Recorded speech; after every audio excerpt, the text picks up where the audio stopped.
1 lets us know, oh, how good and how pleasant it is for brothers and sisters to dwell together in unity.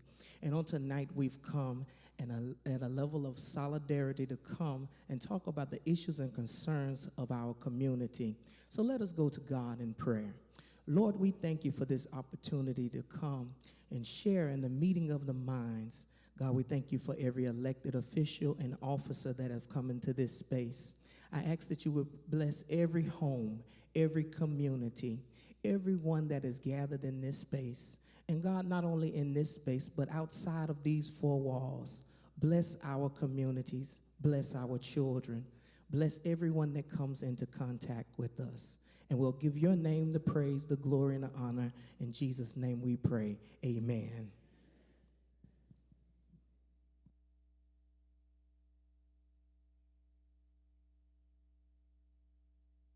Thank you, Reverend Dr. Franco Harris, and the First Lady. I saw her walking around handing out waters love her, for allowing us to use your space for this important community conversation. I am Nantasha Williams. I'm the council member for the 27th Council District, and I am joined today by Senator Leroy Comrie and Assemblywoman / Chair of the Higher Education Committee, Alicia Hyman.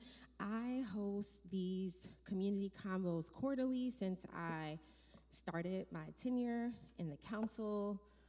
Although you may not get all your questions answered tonight, I do believe government should be accessible to the people. So this is just one way that our office seeks to be accessible to the community and as responsive as possible. We have been holding these community combos specifically on quality of life. So today, again, we have an array of city agencies. If you don't get your question answered tonight, I do believe we have sheets so you can write down your question and we'll circle back to you. But good evening. Yes. Oh, I get a round of applause. That's so nice. Thank you so much for joining us tonight for this important conversation about quality of life in Southeast Queens. I do just want to take a moment to pause. I'm sure it's been on the news. We had such an unfortunate incident yesterday right here in Cambria Heights. So if we could just give a moment. I know that he is still in the hospital. We're praying for the best, but just want to have a little moment of silence for that.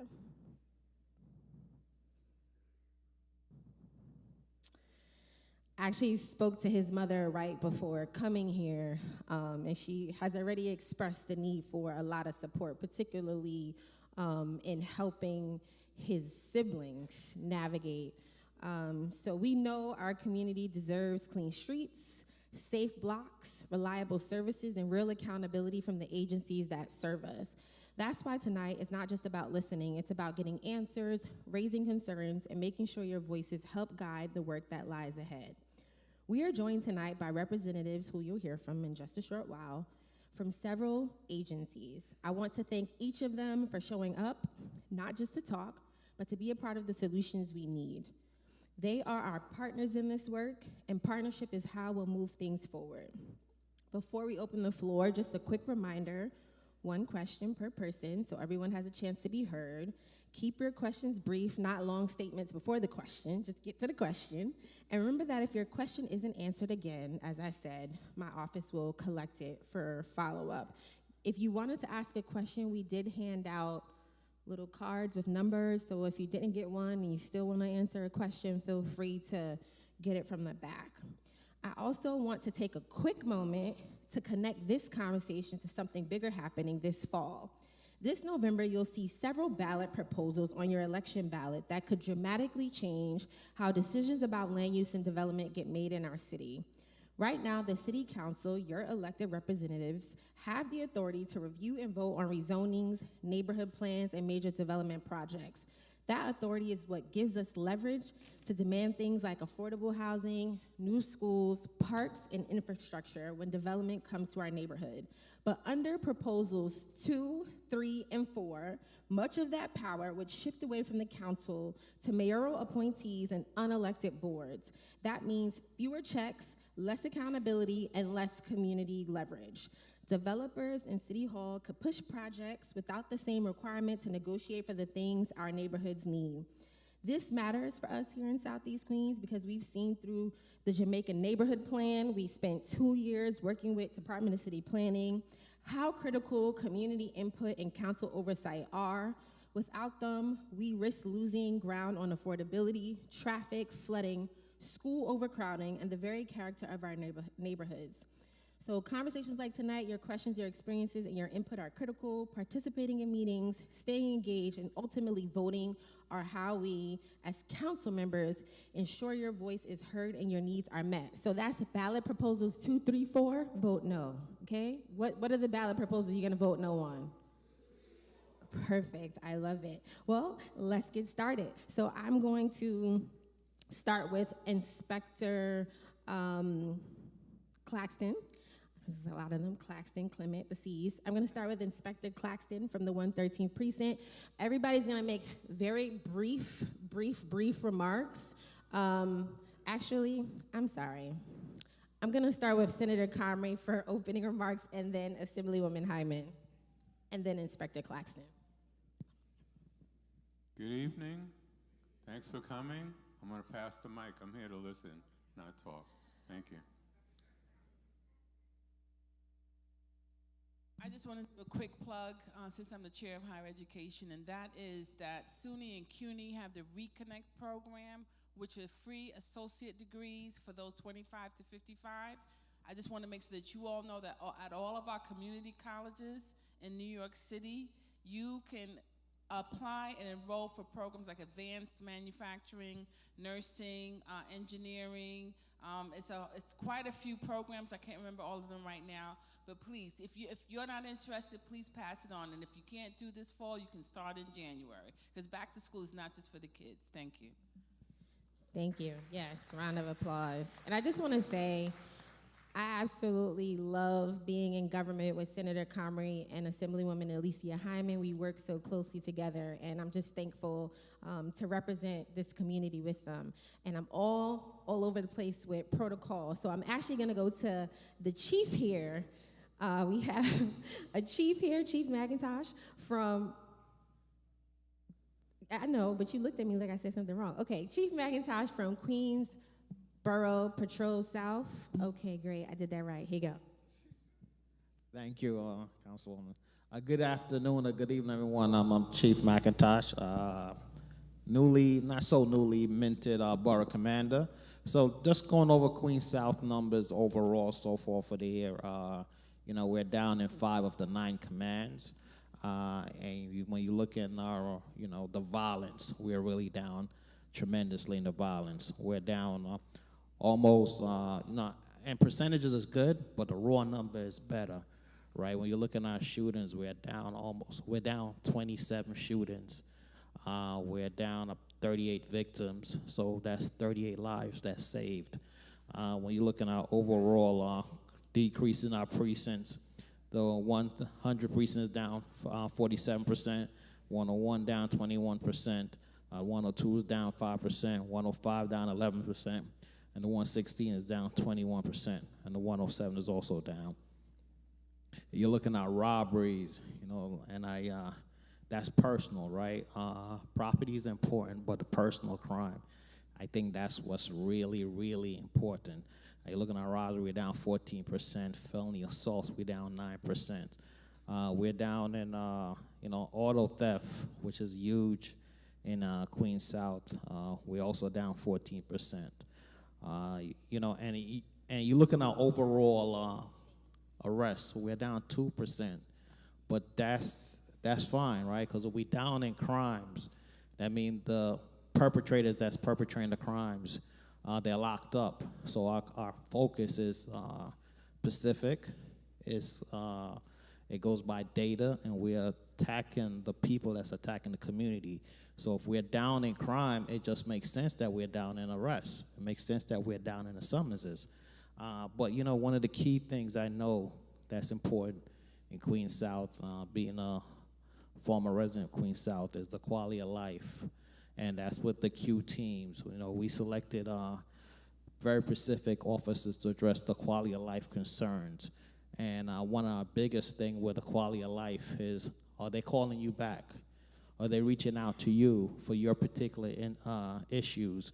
Are we trying to fix it? You know, and not everything, I'm be honest with you, not everything the police could fix, not everything we could fix, but we could partner with all these other city agencies and see if we could try to reach a solution, see if we could try to, you know, some way work something out with other city agencies, because together we're a force multiplier. What the police can't fix, parks could fix. What the police can't fix, sanitations could fix, you know. So once we work together as a whole, as the Councilwoman says, whole as government, there's a lot of issues that we could refer from when we get these 311 calls. Once we follow up on the call back, and once we touch base with other agencies to fix the issue. And that's our major push as we go forward. Listen, crime is always going to be the forefront. I'm not going to sit here and lie to anyone. My main concern is to make sure what happened yesterday doesn't happen. That's my main focus, you know, and I'm unapologetic for that. But we also want to address other issues that we know that's important to you. We have some tremendous, I know I'm eating up all the time, but we have some tremendous commanding officers and tremendous officers, leaders that do all the work. And I take all the credit, but they do all the work. And you'll see as we go through this meeting that we have some phenomenal leaders that that makes me look good, obviously, and that's hard work. So thank you for your job. That's it. Thank you. Yes. Thanks, Chief McIntosh.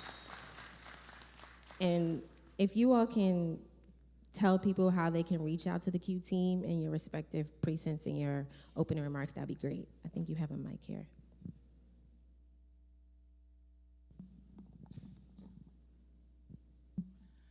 Good evening, everyone.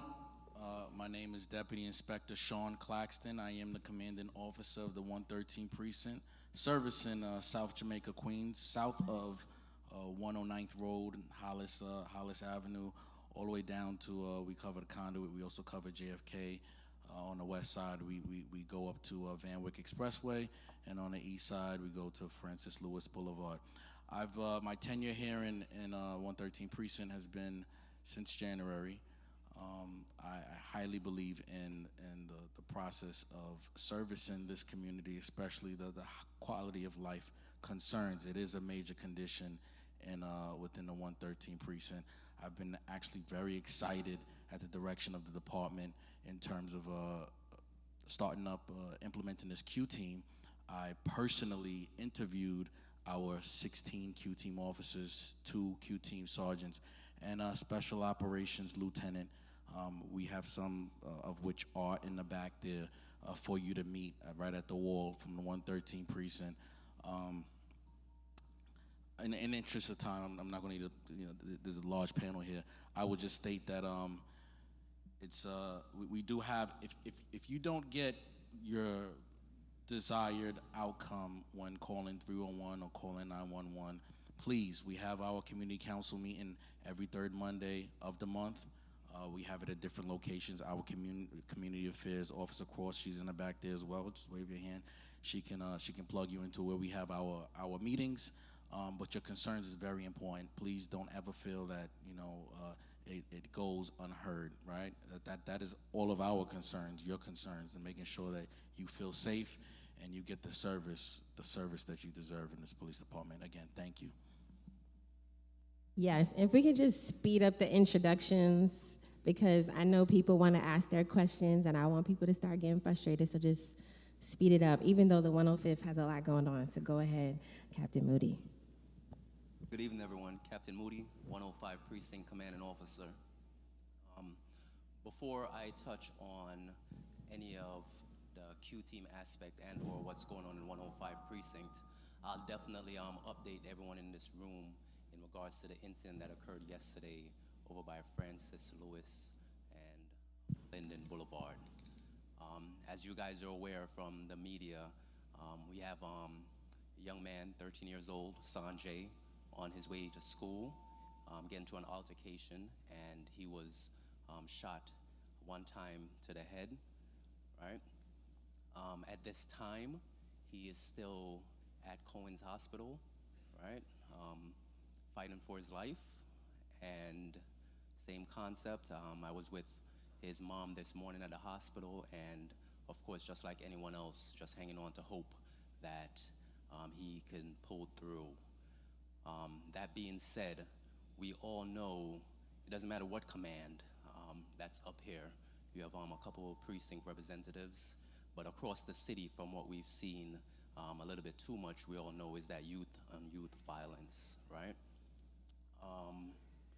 There is no magic pill to fix that issue, right? What I've personally said is we got to get back to an old saying back in Jamaica about it taking a village to raise a child, right? We got to start getting involved, right? Your neighbors, grandparents, everyone has to get involved with reminding the youth about these tragic decisions that they make, not realizing that the value of life. That's all I'll say in regards to that. I'll keep you guys posted. Make sure you keep Sanjay's family in your prayers, and wish them all the best through this episode that they're going through. I'll pass on from there.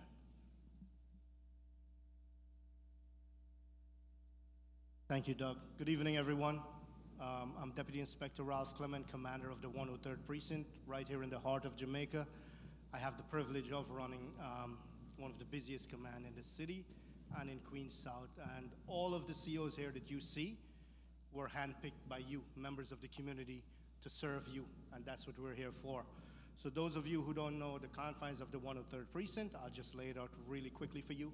Van Wyck Expressway to Francis Lewis Boulevard, Hillside Avenue, so Hollis, Brinkerhoff, 109, 110 Ave. So I border the 106, 107, 102, 113, and the 105. I'm pretty much in the center of everything. I cover Jamaica Station, all the busy places that we're all accustomed to.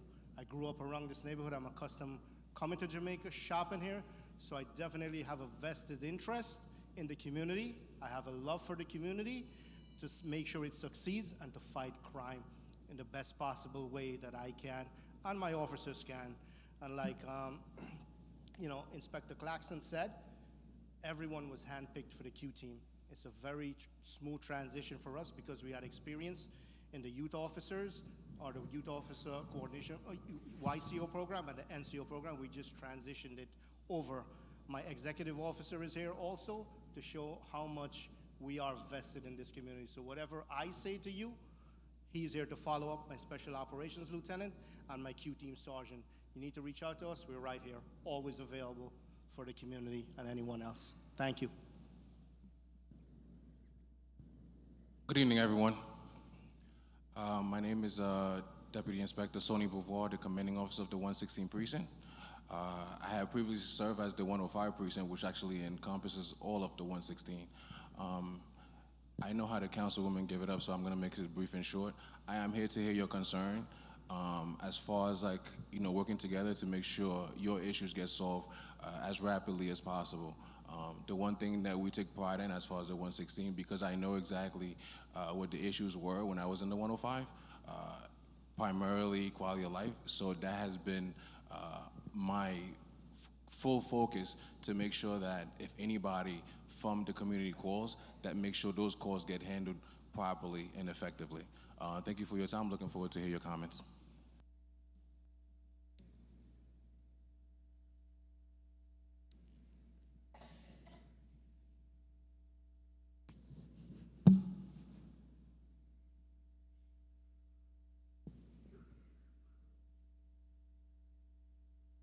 Speak loud, actually.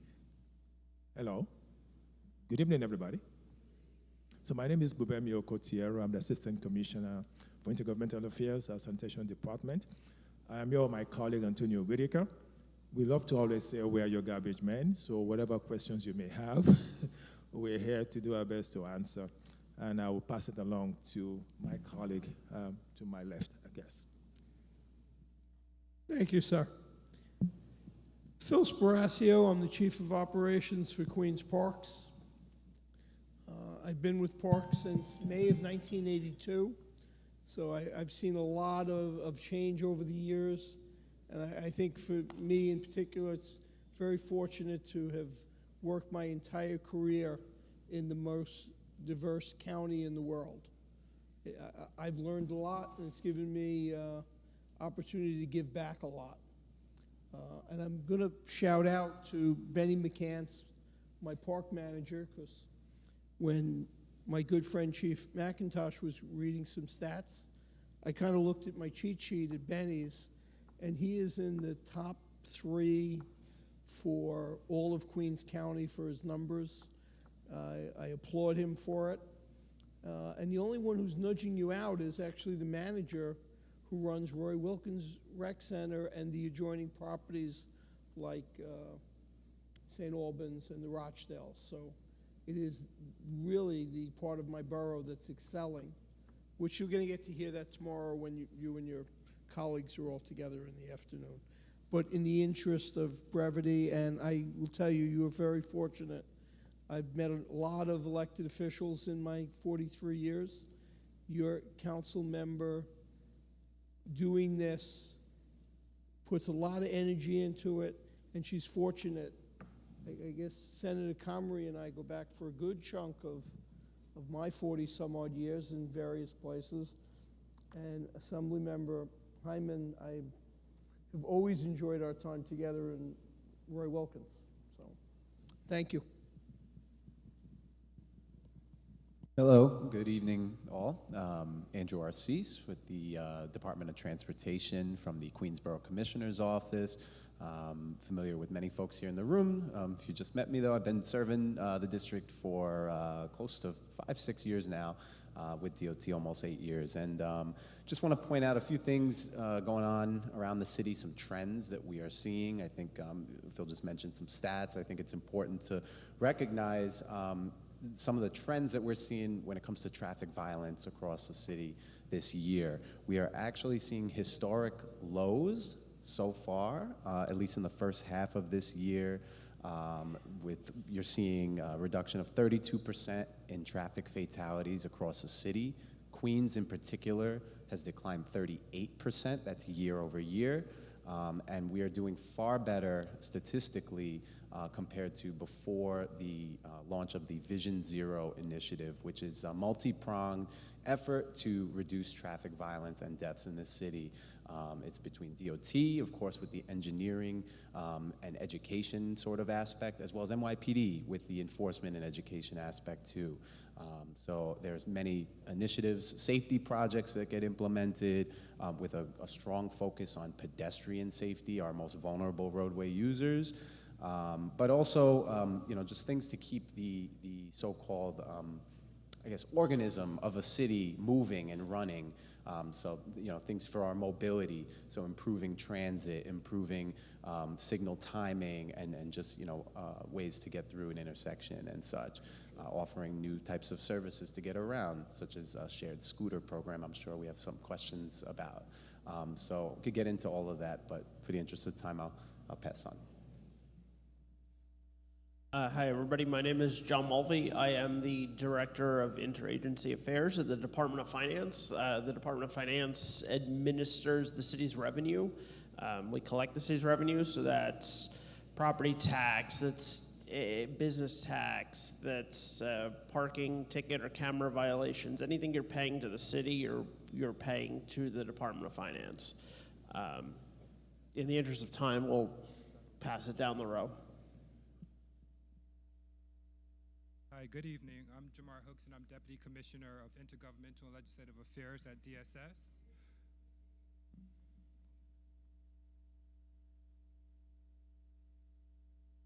Can you hear me now? Okay. Good evening. I'm Jamar Hooks, and I'm Deputy Commissioner of the Office of Intergovernmental and Legislative Affairs at the Department of Social Services. DSS includes HRA, the Human Resources Administration, and which administers the city's benefit programs such as SNAP, formerly known as food stamps and Medicaid. DSS also includes DHS, which oversees the provision of shelter in New York City. I know we're here to discuss quality of life, but people's ability to put food on their table and get medicine and visit the doctor when they need to are all critical quality of life issues. So thank you for having me here tonight. The council member asked me to briefly touch on some of what we're hearing out of Washington, D.C. in the context of social services. So it's not good, but H.R. 1, also known as One Big Beautiful Bill, you might have heard the president discussing this. It passed in July. The bill imposes a projected more than $1 trillion cut in SNAP and Medicaid over the coming decade. That's trillion with a T. These are the largest cuts in SNAP and Medicaid history. I mean, we know that 1.8 million New Yorkers rely on SNAP. That's 550,000 children, 545,000 older adults. And what we're hearing from Washington is that there's going to be an estimated $200 to $300 billion in cuts to SNAP over the coming decade. So what does that mean for New York City?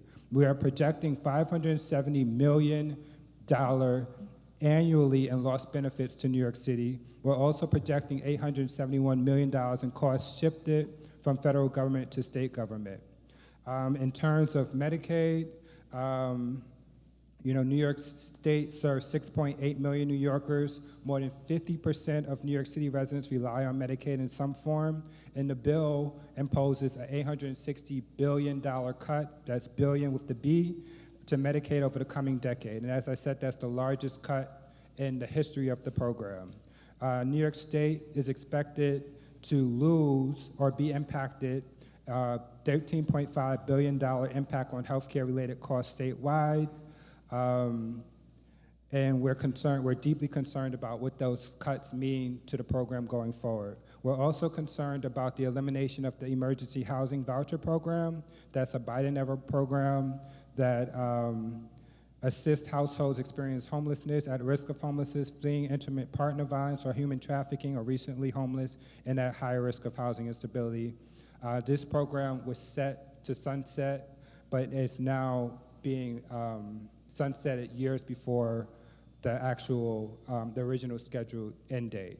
And so we are awaiting rule promulgation from our state oversight, which is the Office of Temporary Disability Assistance. So these cuts are not gonna come until 2026 and later years. So we're waiting for our state oversight to tell us how they plan to implement these cuts. We're also concerned, and I'll be quick, lastly, about some of the conversations that were happening in Washington during the bill negotiations around Section 8.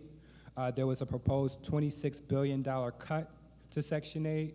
There also was talks to cap Section 8 for 2 years, limited to 2 years unless one is disabled or a senior. And then finally, we're hearing about cuts to supportive housing and cuts for funding for housing opportunities for persons with AIDS. So all in all, not great to report, but that's the reality that we find ourselves in, and this was the bill that passed in July. Good evening, everybody. My name is Lynn Zhang. I'm the director of Queens Office of City Planning. Right now, the office is working on 2 major neighborhood plans, one in Western Queens in Long Island City, another closer to home here in Jamaica. So currently we are in the public review process. A couple of weeks ago, we testified at the City Council subcommittee, and we are working every day with our local council member, Nantasha Williams, in talking about the long-term investments for this community that this plan would bring. So I'm happy to answer any questions that people have on the process and the process to date. So in the interest of time, I want to give my colleagues. Good evening, everyone. My name is Laquan Lloyd. I'm the Intergovernmental Affairs Liaison for the Department of Buildings in Queens. As of right now, DOB doesn't have any updates, but we are diligently always working with the Assemblywoman, State Senator, and Councilwoman Williams. I'm here to answer any questions you have tonight based on concerns or complaints. Good evening. I'm Alfonso Lopez, the Queens Commissioner for DEP. Our agency is mostly known for making sure that 1 billion gallons of water, clean, fresh, best tasting in the world, gets down from our reservoirs, 125 miles from our reservoirs all the way to the Rockaways and across the city. We brought a couple materials. I'm just going to flag real quick. On your way out, make sure you get this rainfall ready. It's tips to protect your home from flooding. Also, our water quality report that talks about everything that we do to protect the city's water and make sure it continues to be the champagne of waters. And you know, we're in the middle of a storm season. We've come around to all the community boards, civics, over the last few weeks, months to remind folks and offer tips, like some of the things that are in these documents, on how to protect your homes. We feel the brunt of it here beginning in August. It goes from June till November, so we keep rallying that message. And also reminding folks, you know, making sure that they have adequate coverage with AWR or a rider on your program, and having our sister agency, I don't know if OEM is here, but we also tout making sure that everybody gets on their phone the Ready NYC that is through OEM, just to make sure that you have everything available. I'm here with my colleague, Ava Lynch, who also has information to share, so we look forward to talking with you. Thank you. My name is Katie Schmid. I'm Deputy Executive Director at the Mayor's Office of Climate and Environmental Justice. We work to help protect New Yorkers and communities from the impacts of climate change that we're feeling now, the heat waves that are hitting New York, the storms that come more severely and more frequently. But our office also helps think about how to modernize our buildings and our infrastructure for the future, to make sure that we're using clean energy and that we're building buildings that are healthier and safer for New Yorkers who live and work there. So I'm here tonight because I think many people in the community have questions about battery energy storage, but I'm happy to talk and with my colleagues at DEP about any of the climate resilience or sustainability work that our office does. Good evening. My name is Nicole Yearwood. I'm Senior Regional Lead for Government Relations for Lime. We represent one of 3 operators of DOT's shared e-scooter program. We're here to answer your questions, but just briefly, for the sake of time, we are interested in providing first and last mile transportation. So far this year alone, we have served 30,000 riders in the Eastern Queens zone and have more than 500,000 trips. We look forward to working with the community to actually build a program that works for all residents, riders and non-riders alike. Look forward to engaging with you and answering your questions. Hi everyone, my name is Jeff Hoover. I am Director of Government Partnerships for VIA, one of the other operators in DOT's shared scooter program. So very eager to hear your questions, and thank you for having us. Good evening, my name is Chris Howard. I'm also from VIO and I'm the local operations manager here in Queens. All right, we made it. I'm gonna go straight to questions because that took a whole hour, so thank you for your patience. I'm going to go to 17. Who is 17? Do you wanna, Jax. Okay, you wanna go to the mic? Jax is a community captain, and if you didn't know, I have a community captains initiative. I'll do a quick commercial as she makes her way to the mic.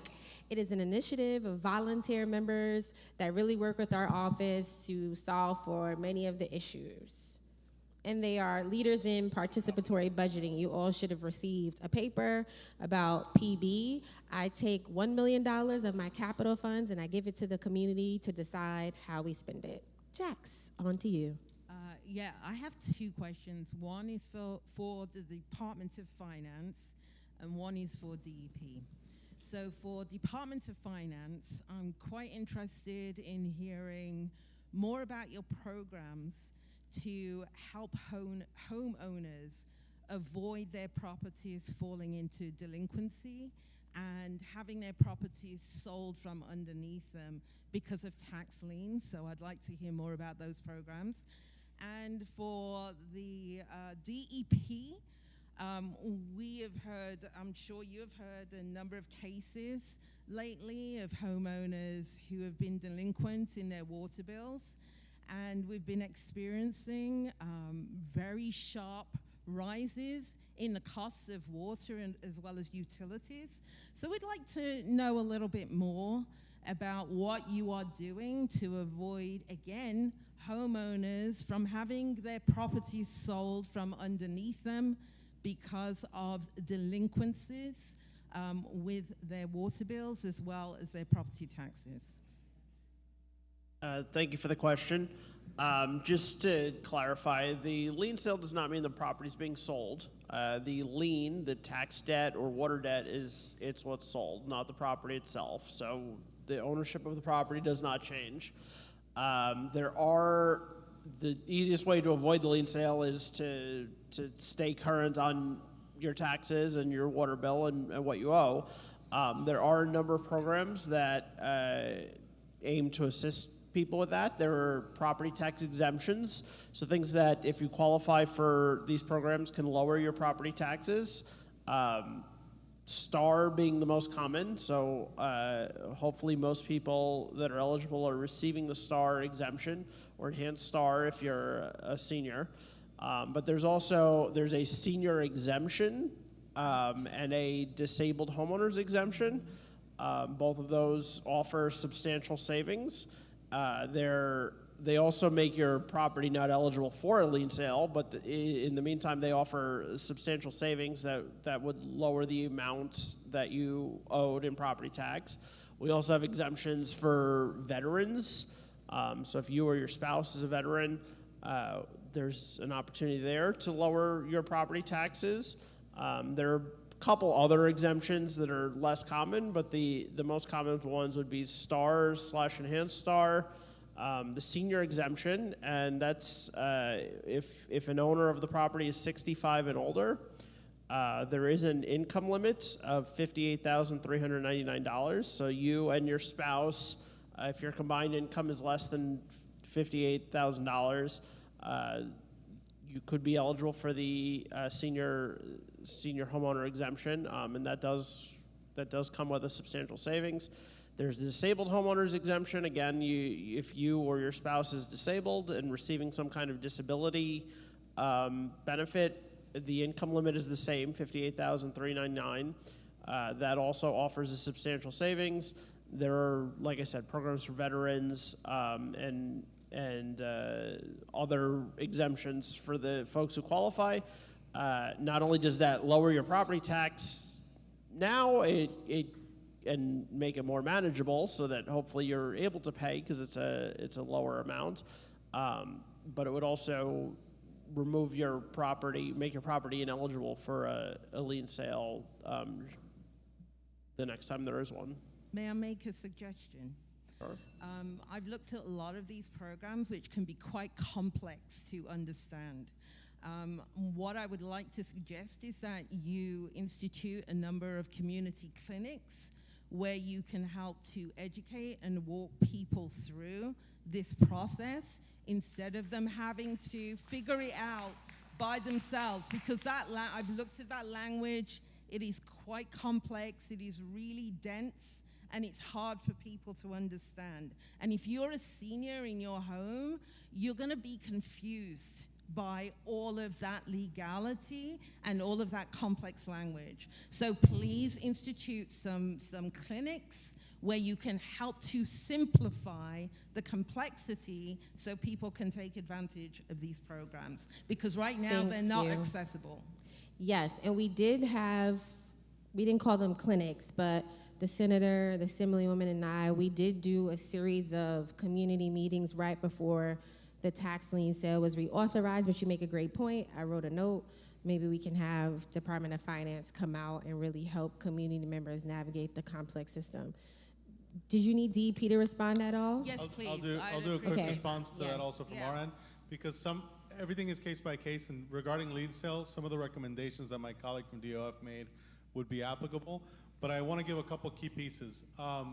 This is the first time we have a dedicated Queens team, so I want to make sure to give you, and I'll give it multiple times, our team's contact. It's queensdep@dep.nyc.gov. Again, that's queensdep@dep.nyc.gov. If there are issues regarding lien sale or regarding just billing, because those can take a lot of different forms. It could be everything from having issues, getting caught up with payments. It can be there's a leak and you're all of a sudden saw a spike in your bill. that email, you can send those questions to us, and we can help navigate that.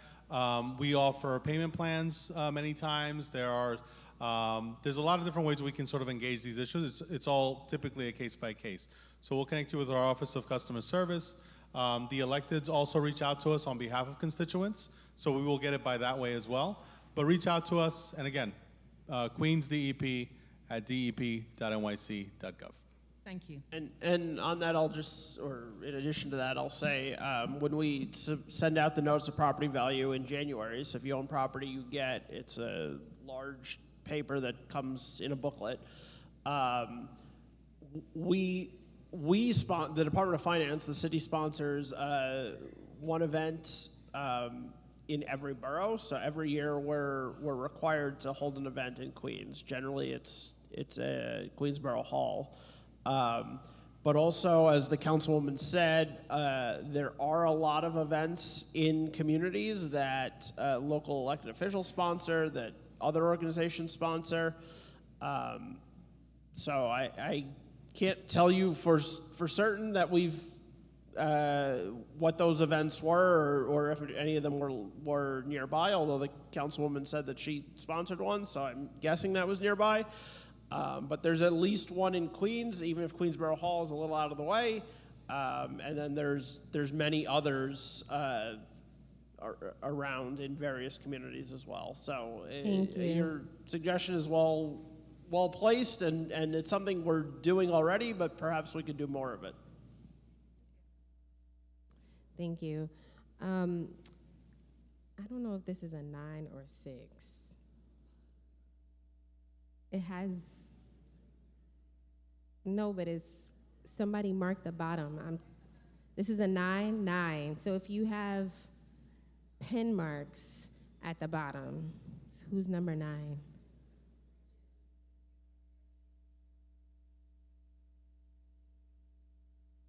Okay. Okay, yep.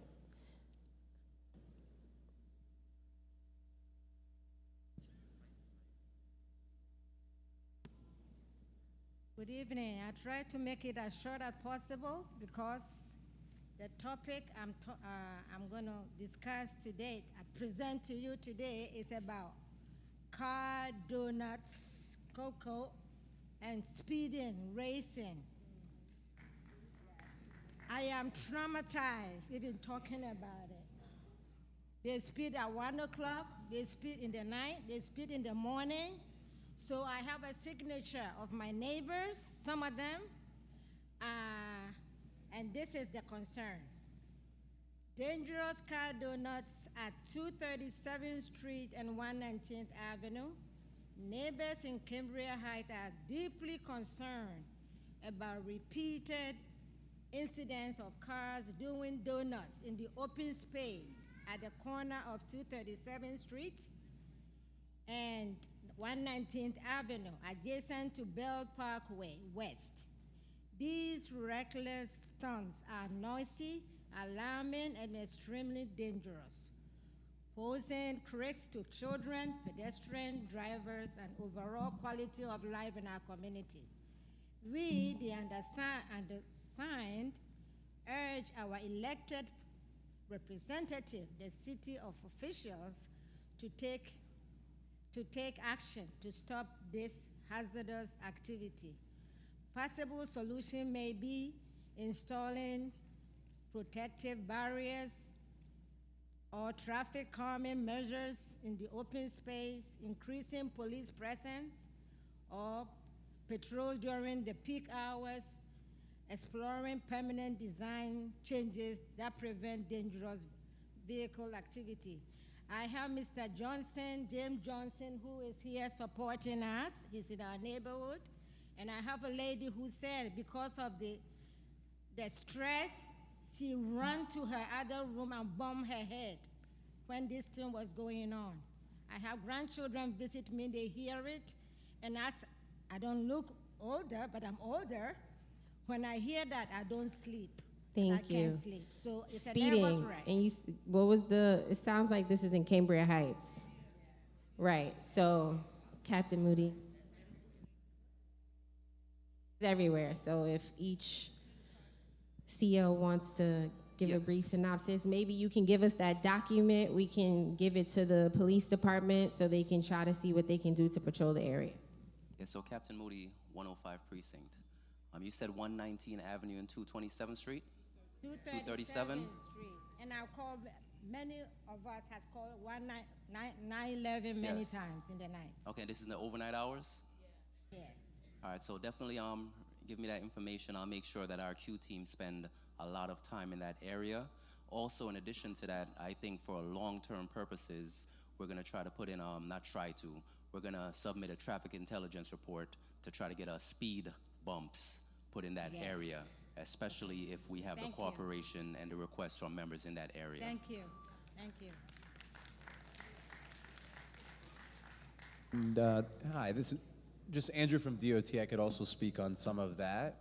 We mentioned some enforcement opportunities perhaps, but also engineering. So from DOT's perspective, yes, we can certainly look into things like speed bumps.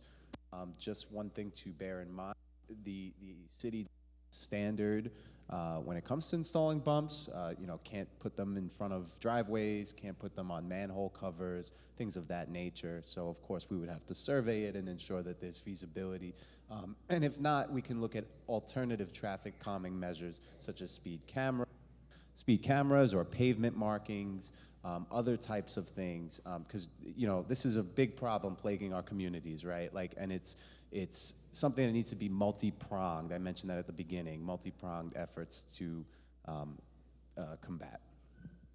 Yeah, so we will work with you to try to submit for a speed mitigator. We'll leave it broad because what I've learned is if anybody has tried to get a speed bump, if the speed bump is not eligible, they just deny it. So we try to make it broad. That might also mean a speed camera. I'm just saying. I know y'all don't like speed cameras, but DOT puts those things up quick, fast, and in a hurry. I see Andrew grabbing the mic. So I just try to, because people complain about speeding and then have a problem with cameras, so.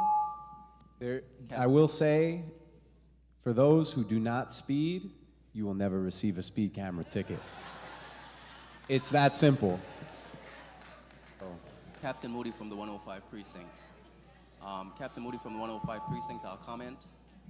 I know you just mentioned about a speed camera, but from our experience, what everyone in the community, so what everyone in the community already knows is that the individuals that are doing these things, a lot of times they're not worried about a speed camera because they're either registered out of state and or they have plate covers. So again, we're gonna submit that traffic intelligence report, and ideally we want speed bumps, so that way residents that live in the community are not coming more out of their pockets and still have the same issue.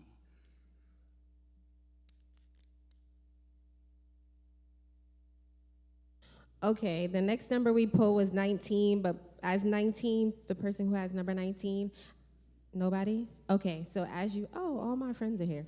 So as you make your way to the mic, just to mix it up, I have a question for Department of Sanitation. So if you RSVP for this event, we did ask people for questions. Thank you so much to everyone who filled out our survey. So I want to just ask some of the questions that people asked in advance. So illegal dumping continues in certain district hotspots. We are near 99th Avenue, so that is a hotspot. Suffern Boulevard, Archer Avenue, Cross Island Parkway, Service Road. Does Department of Sanitation maintain a list of dumping hotspots? How often do you clean them? What proactive steps are you taking to address illegal dumping across the district on a consistent basis? I don't know if this question is a city question, but it's about. Can you wait 1 second? Sorry, I just want him to answer, and then you can ask your question. Go ahead. Remember, to your question. Hello? I don't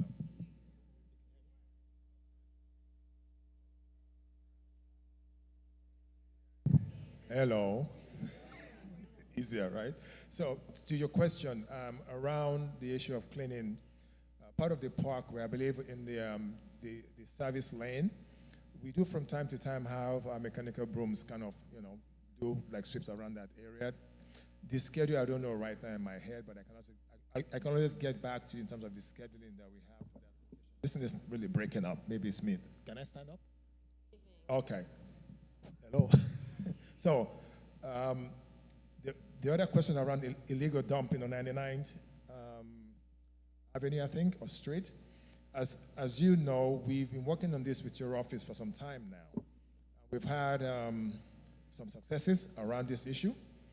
And there have been instances where, of course, we've not been as successful as we would love to be, but we continue to work with you. There are some things we're doing in that area. There's a particular reason why there's a problem there, which I think you and I discussed a couple of weeks ago when I was in your office. And it's something that we are still trying to figure out the best way to ameliorate the situation at the underpass over there, because there's quite a lot of stuff going on there. I think our partners at NYPD can be very helpful as well, and they are always helpful. And I do believe that very soon we're going to have some sort of an understanding on how to deal with that particular area.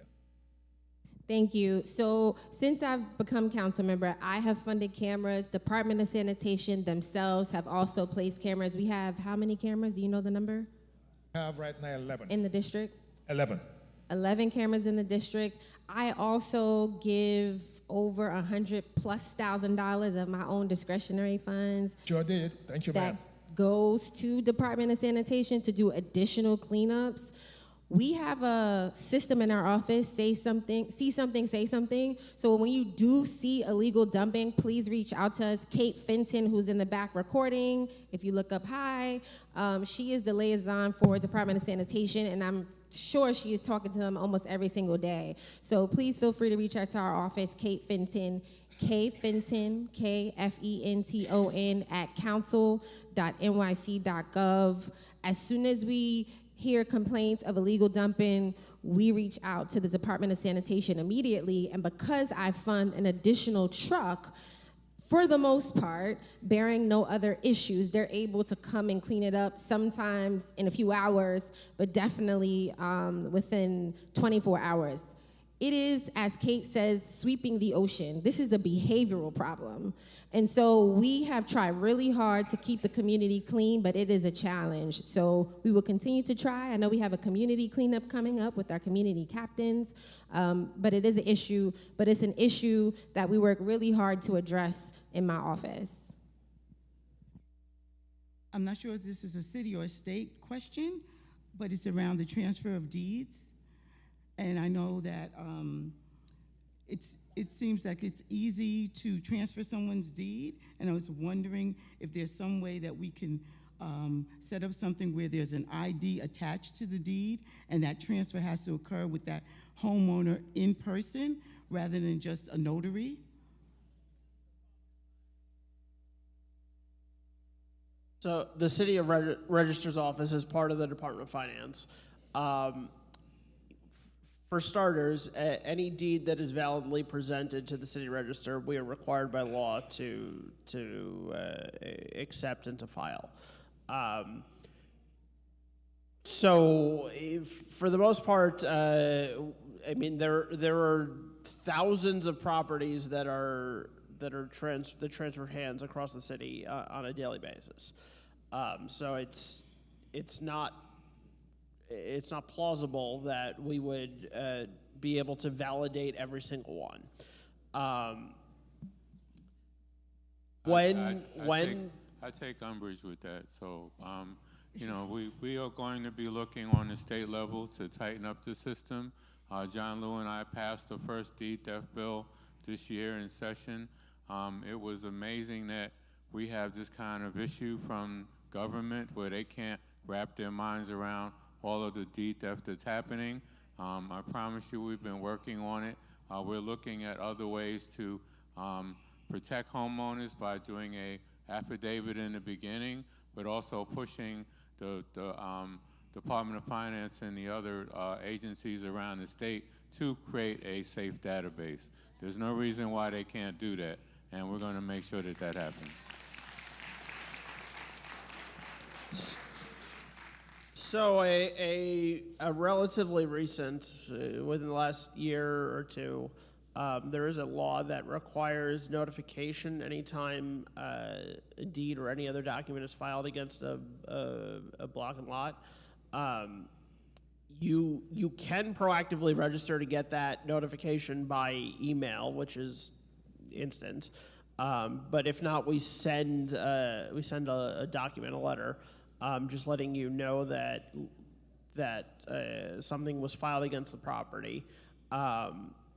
So that gives you gives the property owner notice and an opportunity if they are surprised by that, if they didn't know that something was filed and they get a notice saying that something was filed, an opportunity to pursue whatever the recourse may be, whether it's the law enforcement with the sheriff, whether it's civil.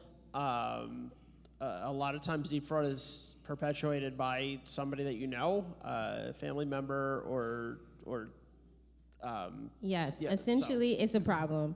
And you've heard from the senator, they're gonna work to address it on the state level. On the council level, I wanted to share, we passed 3 bills recently to try to address this issue because there are a lot of loopholes within Department of Finance. So we passed a law to enhance protections for homeowners. So it requires notification for long-term properties affected by deed or mortgage changes, and other bills focused on strengthening Department of Finance's notification programs. So I also passed a bill. You heard mention of the ACRA system. It's a public system. And so my bill requires that the Department of Finance notify property owners within 30 days whenever a deed or mortgage-related document is recorded for their property. So right now on your deed, you don't get notification. If somebody registers something on your property, you don't get a notification. It's silly because most people don't even know until it's too late. So we did pass a law this year in the council that, it was my bill, that would require DOF to, thank you, I try to address y'all issues, to notify property owners within 30 days whenever a deed or mortgage-related document is recorded. Oh gosh, okay, we're gonna be nice to our agencies. I just wanted to add that it should be as difficult to get that transfer as Absolutely. it is to get that mortgage. Absolutely. If you spend that time doing that, it should be the same. We agree, and so we will continue to do what we can on the council side, and you heard commitment from our state colleagues here that they will work to try to strengthen things on the state side. Thank you. It was a good question. And also shout outs to our Attorney General, Tish James, because she also prosecuted cases in Southeast Queens and our DA, Melinda Katz, Assemblywoman said our DA, Melinda Katz. Number 3, you're up. Oh, you were ready. I don't know if I'm excited or scared. All right, this will be quick. The large question is how can we increase police presence in and around the hotel shelter on 135th Avenue and 140th Street. This is right by the DoubleTree. The DoubleTree isn't the issue, but next to the DoubleTree used to be a Crown Plaza, and now it's a 100% shelter. I understand the need for housing, but not at the expense of the quality of life of the existing community. Over the past few years, we've had repeated instances of illegal dumping, loitering, loud music, people working on cars, porch pirates, cooking on the sidewalk, literal bathing in the hydrant, washing cars with the hydrant, public urination, graffiti, car break-ins, and our neighbor was even solicited for prostitution, all on the same block. I have dozens of 311 requests, and the fire department on Rockaway Boulevard is tired of hearing from me. So we just want to know how we can get resources for the residents in the shelter so they don't have to hang out on that block, because idle hands will find mischief. Again, that's on the corner of 135th and 140th by the DoubleTree Hotel. Thank you. I just want to say for the record, that is not my council district, but you are here, so we're going to answer your question. Thank you. Yes. Good evening, sir. Thank you for the question. So, in particular, the shelter you're talking about is within the confines of the 106 precinct. I'm sorry. The shelter that you're talking about is within the confines of the 106 precinct, and that commander is not here to speak up. However, we do have the same issues on the other side of Van Wyck within the 113 precinct. That matter has been brought to our attention in the community council meeting as well as our precinct council meeting. So what are we doing about it? Well, here's the thing. There's criminal, and then there's things people just don't like to see, right? Well, the answer is not to lock them up, okay? We do have our Q team, and they focus on quality of life. I myself, I pass through the area frequently, even last night, right, to see what's really going on. And If you own a home, you should have the right to the protection of your curtilage where people are not, intruding within your space. Most of what I see is happening on the sidewalk of the hotel, right? Not inside of homeowners, curtilage inside the fence in front of their homes, right? However, if it's a quality of life issue, if it's a violation, we will address it. One of the unique things about the Q team that's and it's new, it's fresh, it just started, but it's an extension, it's a variance of what we had with the NCO program, where everyone has access to our Q team offices now, where before it was really, community figures, activists, they had the phone numbers of our Q team offices. But with the 311 system, what we're doing now and what's being implemented and what's so I think phenomenal about it is that you're getting callbacks. You're getting callbacks from our officers, and we're asking you, have we resolved the problem?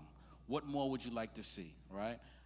Again, there's things that's criminalistics, there's things that's criminal or violations that we could address through enforcement, but there's just some things that, we can talk to them, but quite honestly, you can talk to them too.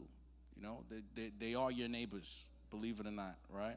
No. All right, sir. So, sir, I'll get your number. This the 106 precinct. We'll get in contact you, and we'll address the conditions that we could address. So after this, I'll come and see you, all right? And I'll have the 106 precinct reach out to you because it's in the confines of the 106. If you give us your information too, we'll forward it to our respective colleagues on the state side and the council side, because you're here, so I want to make sure we connect you to the right people. Thank you for your question. You're welcome. For DHS, I think part of the issue is that for many of the individuals in these facilities, can you hear me now? A part of the issue is that for many individuals in the shelter, they're unable to work because they don't have the appropriate work documentation because they're non-citizens. So DHS in recent months has integrated our shelter system, and so there aren't migrant shelters per se and non-migrant shelters. Everybody who is in the shelter is you can be a migrant or a non-migrant in the same shelter. So we're thinking that would help mitigate the amount of individuals who are, just vagrant, having nothing to do in front of the shelter. So we think that integrating the shelters is a step towards addressing those quality of life issues. The other thing you could flag to your member, your elected officials, and they'll bring to our attention, and we'll work. We have what's called a good neighbor policy, where we stress to our clients that they're not supposed to be doing X things or doing whatever things that you're pointing out. They're not supposed to be doing that. So part of the consequence of breaking a good neighbor policy is that you could be transferred from the facility. So it's important that you're pointing out individuals that are breaking these rules so that we're aware of them, so that we can get them out of the facility and transfer to another facility. One of the reasons may be they have substance use issues, they have mental health challenges, and they need to be appropriately placed in a proper facility. So flagging that to your elected official, flagging that to 311 is the right thing to do. The elected officials will contact my office, the Office of Intergovernmental Affairs, and we'll make sure to address that as well. Yes, and she's saying program director. Program director, yes.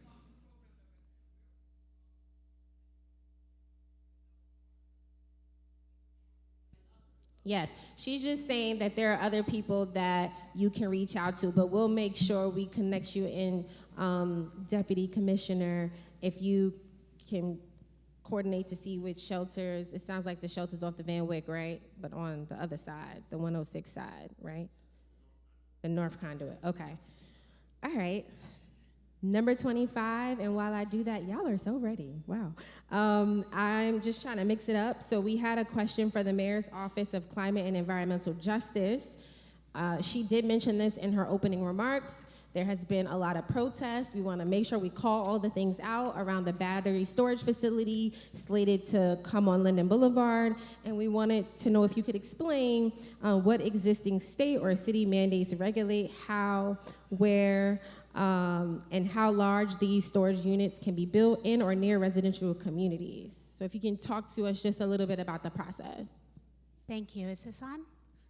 Sounds like it. Thank you so much for the question and inviting me here today, because I know this is a new type of infrastructure that supports our communities, and because it's new, there are lots of questions, and it's not intuitive. So battery energy storage are basically large batteries that serve to protect communities and bring resilient power to neighborhoods that both help prevent brownouts and blackouts during high heat waves or other electric utility failures, and that can chip into the energy in the grid during peak periods when electricity is most expensive, so that we're saving communities money and you're not purchasing electricity during the highest peaks when it's in the most demand. As we transition our city's infrastructure off of fossil fuel combustion, so that's the building heating oil that you put in your boiler, the natural gas that runs through pipes, we need to find electric solutions, and electric solutions that can provide power when it's nighttime and solar panels don't work, or there's not wind for wind infrastructure. And battery energy storage helps levelize the energy available to communities. And I think that's really important, that these pieces of infrastructure supplant existing infrastructure, that it has its own types of problems, right? We hear about the dangers of old, broken natural gas lines. We understand the dangers to human health that combustion causes, both for interior air quality and the pollution in our communities that causes asthma. And so in this transition, there are trade-offs, and each type of infrastructure brings its own concerns. So battery energy storage is highly regulated, both by the city's Department of Buildings, who's here today, and by the New York City Fire Department. New York City has the most stringent regulations governing battery energy storage in the whole country. And in fact, New York State and panels at the federal government look to our fire department to understand how to build these things safely and own and operate them so they don't cause any problems. They don't catch fire in the first place. They're designed so that if there is a problem, there is 24/7 remote monitoring so that problem is identified early. And within the storage system, each individual cell is contained. And so if there is a problem, it's incredibly hard for that problem to spread throughout the system. We have brought the fire department to the community. We will bring back the fire department to the community to talk about not only the permit requirements themselves, but also the fire department's hazmat system and the capacity it has to respond to any fire that is atypical, right? There are lots of things in our neighborhoods, because we're such a dense city, that if they catch on fire, they cause a unique type of problem. And the Fire Department of New York, we're lucky, is big enough and well-resourced enough to be able to address those problems and address them at multiple sites throughout the city at one time.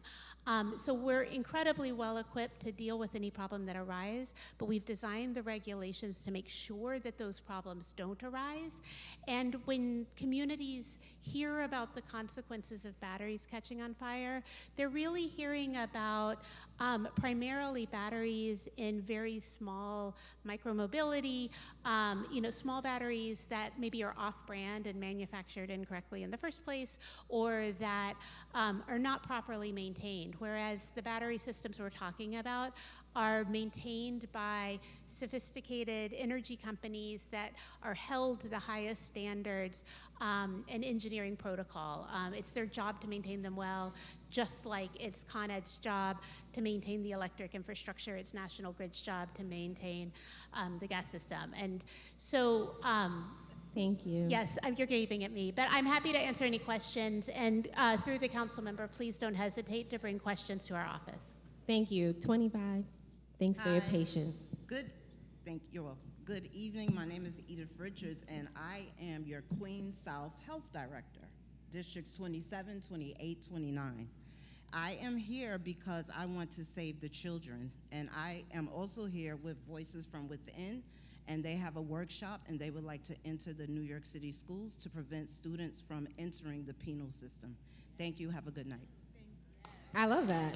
Short and sweet. We will follow up with you. Someone from my office can get your information and figure out how we can partner with you. Number 4.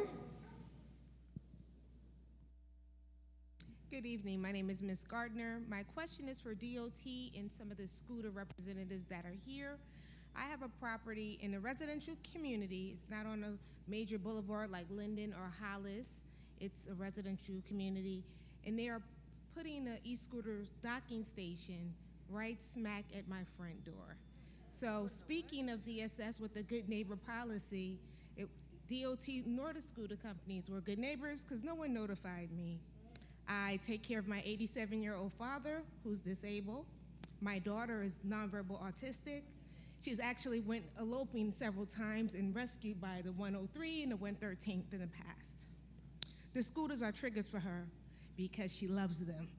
I'm always moving them out my driveway, off my gate, off my property, and she's always running to them. So it's gonna be a magnet for her in front of my door.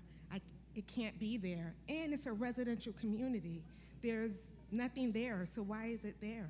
I was not notified. Yes, Andrew knows we constantly complain about these corrals that you plop up in front of people's neighborhood and take away the parking. My daughter's safety is at risk.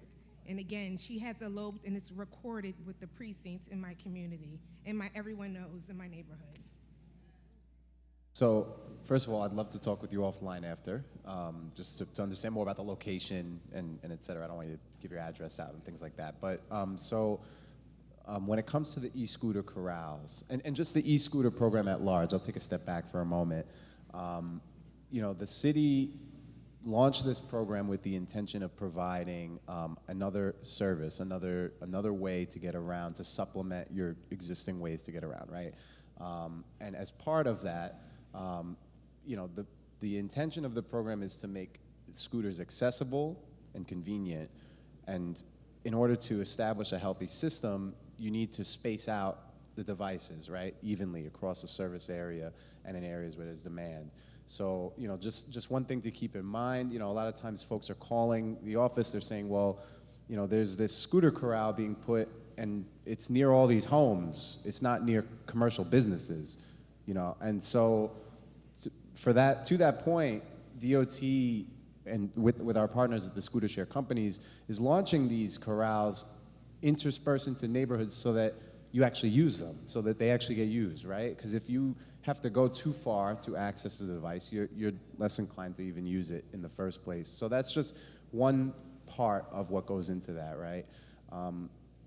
When it comes to the actual placing of those corrals, the siting criteria, DOT prioritizes putting it on the sidewalk when there's wide sidewalks available. When there's not, like in a lot of Queens, you just have maybe 5 feet and then a planting strip, and then that's it. DOT can look to install in the roadway, and it has 2 benefits. It's really 1, organizing the scooters, but 2, providing what we call daylighting. It's essentially restricting parking near the corner of a large vehicle so that visibility, daylight, can come through for a pedestrian or oncoming traffic. So just giving the broader context, right? But when it comes to case-by-case scenarios, if there's some context that's missing, you mentioned, we'd like to review that and we'd like to take another look. With regard to notification, you should have received a letter. The property owner, is registered with the Department of Finance. All that should receive a letter well in advance of installation. So I really would love to talk to you more and find out what happened. I read my mail, and thank you for your answer. It wasn't very helpful, but I do read my mail. I did not get notification, and again, my child's safety matters. I'm responsible for her. She is nonverbal. I have to take care of her for the rest of my life. She has already eloped multiple times. Again, the precincts have been aware of this because they assisted me in rescuing her. And I thank you for your answer. I don't appreciate it, but thank you. I don't appreciate his answer either. The only proper answer to your issue is to move it. So, and we're going to make sure it's moved. So I just want to point out that this is another reason why you should vote no on Propositions 2, 3, and 4. This is a major example of city agencies claiming that they did something and the homeowner didn't know. And we don't want city agencies to be in control. Another example is if we don't say no to 2, 3, and 4, all those casinos that got voted down in Manhattan, that process would not be able to happen if 2, 3, and 4 get passed. You would no longer have local community input. But the only proper answer from DOT should have been, we're going to move your thing. So, because you clearly have an autistic child, a senior citizen, there's no reason for DOT. They should have sent you a certified registered letter so that you could have seen it, so that you could have impacted it, and I could bet none of that happened. So we're going to get it moved for you. Thank you. Yes, concur with the senator. And I know the scooter companies are here if you want to make any brief remarks. And I will say, we have had some corrals that have been problems, and we did work with DOT to make some amendments. So I am hopeful. DOT does take these complaints seriously, so thank you for flagging this complaint. We will reach out to DOT, and they have come and reassessed the corrals, given the community feedback, and made changes. So we will follow up with Andrew. Nicole? I would just like to add that in the meantime, before the corral is moved, if there are Lime scooters there, you can email us at help-new-york@li.me. Anytime our vehicles are there, help-new-york@li.me with the exact location. Yes, so you can reach out to my office, the Assemblywoman's office, the Senator's office, or the companies directly. We do liaison with them. I have also been disappointed here and there about the lack of fixing some of the scooters, but we will continue to apply pressure on the scooter communities and DOT to be responsive. I don't know, Bird or Vio, if you have contact information if people want to reach directly out to the companies. Yeah, absolutely. So for VO, it is hello@VORide, V as in Victor, EORIDE.com. hello@voride.com, was that it? That's right, yep. And it is also on every vehicle. And so if you forget, if you don't have a note with you right now, it is on every scooter, as well as our customer support phone number. So you can call or email, the choice is yours. Also, summer's over. I know not so good for the companies, but they typically will decrease the fleet a bit because people are not using the scooters as much. I find that most of our complaints are during the warmer months because they put more scooters into the community. So I know that they will make adjustments as the weather changes. Okay, number 12, and as number 12 comes up, I'm gonna have a question for Parks Department. I'm making sure all of the city agencies get some love here. So I know we have the Forestry Division here, our favorite division to bother. So in neighborhoods where the Parks Department cuts down trees but left stumps behind for years, residents face safety hazards and neglected sidewalks.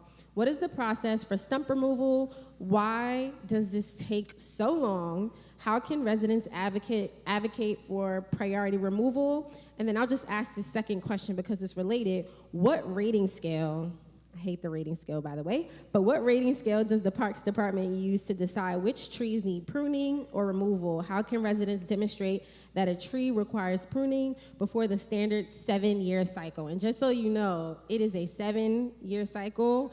Are you guys still in a backlog? With the backlog. Yes, so it's a 7-year cycle with a backlog, just to put it into perspective. Do you want to respond, or? To allow the expert in the room to answer your question. And he may have a little good news on the stump aspect. All right, so I'll start with the stumps. So just to give a perspective on stumps in Queens, we have about 13,000 of the backlog that you just mentioned, 13,000 stumps in the borough of Queens. Right now, the only mechanism that we have within parks to remove stumps is the tree and stump removal contract. Keep in mind that it's the tree and stump removal contract which also addresses our backlog of standing trees, so that a large majority of that funding goes towards removing large trees along with the stumps of those trees. when we remove a tree with our in-house tree crews, the stump is left behind. So generally, there has not been a timeline we can provide for most stumps, but you may also be aware of the new neighborhood tree planting program, which is a shift away from street tree planting service requests that you all would be able to submit, and Parks no longer is accepting tree planting service requests. Instead, we are switching to, similar to a cycled program like our block pruning, we are switching to a 9-year cycle that for tree planting, which addresses a lot more than tree planting. So the goal of that program is to start in neighborhoods with the highest urban heat island effect, which is essentially neighborhoods with the least amount of tree canopy. What that does is add tree canopy, and over time, as the trees get large and healthy, adds shade to the neighborhood, which then cools the neighborhood by a couple or a few degrees, hopefully. Along with that program, they would be surveying the entire area in this 9-year cycle. They would be looking for every possible place they can plant a tree. They would also be taking note of every single stump in that neighborhood to remove every stump in the area, to either plant a tree or just remove it if the site is no longer suitable for a new tree. So with that being said, and some of you might be next year, you would be getting a stump removed, or if you're in an unlucky position, you would be 9 years away. That does not mean that you're guaranteed it will be 9 years away that your stump would get removed. If there is, we can still choose certain stumps if they're, large, they're really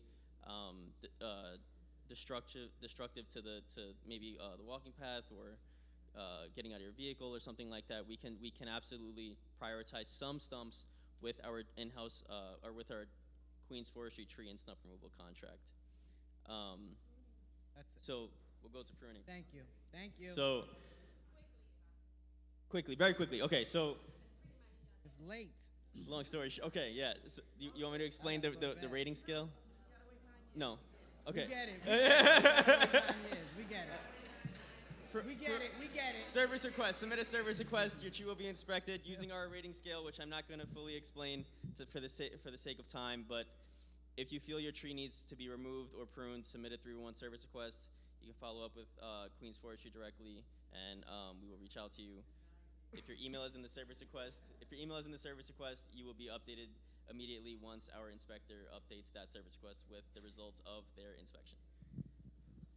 Similar to DOT, this is why you have elected officials, because we know agencies will be agencies. We have had some success with the Parks Department on a few occasions with various related tree issues when we have inserted ourselves. So if you do have a serious nuisance issue, please reach out to us. I cannot promise you the sun, the sky, and the moon, but we try, and I know I apply a lot of pressure on the Parks Department with the trees. Just so you know, I have also advocated very strongly for increased funds for the Forestry Division. They have not had any real increases in a very long time. It's New York City. Where are you gonna find somebody to climb a tree, right? And so I know you have a new program. You didn't even talk about your new program that they're trying to train people within the Parks Department to become tree arborists. I know it's all this complicated things, but I shared that with you to say I have been pushing, and as the more I push, the more I learn about all the different intricacies that lead to 7-year, 9-year cycles. So I just want to share that. And I have 2 bills. One addresses the rating scale because the rating scale is a mess. I don't believe in the rate. They go by this like national tree rating scale, which is like, this is New York City. Like, you can't go by some national standard. So I have a bill about the tree rating system, and I have another bill that just provides information to community members, because what I find is the most frustrating piece is that you all don't understand. And so you don't understand the cycle, you don't understand how to engage. There's a volunteer program. He didn't say any of this. I should work for the Parks Department. There's a volunteer program that community members can also engage in, correct, to help with the trees. And so we can all be partners in addressing the tree-related issue. Thank you so much for your patience. Thank you, thank you. Good evening, I'm Miss Jones. I'm a private bus service, District 29 Kids, and I'm also an NWBE transportation vendor for DOE.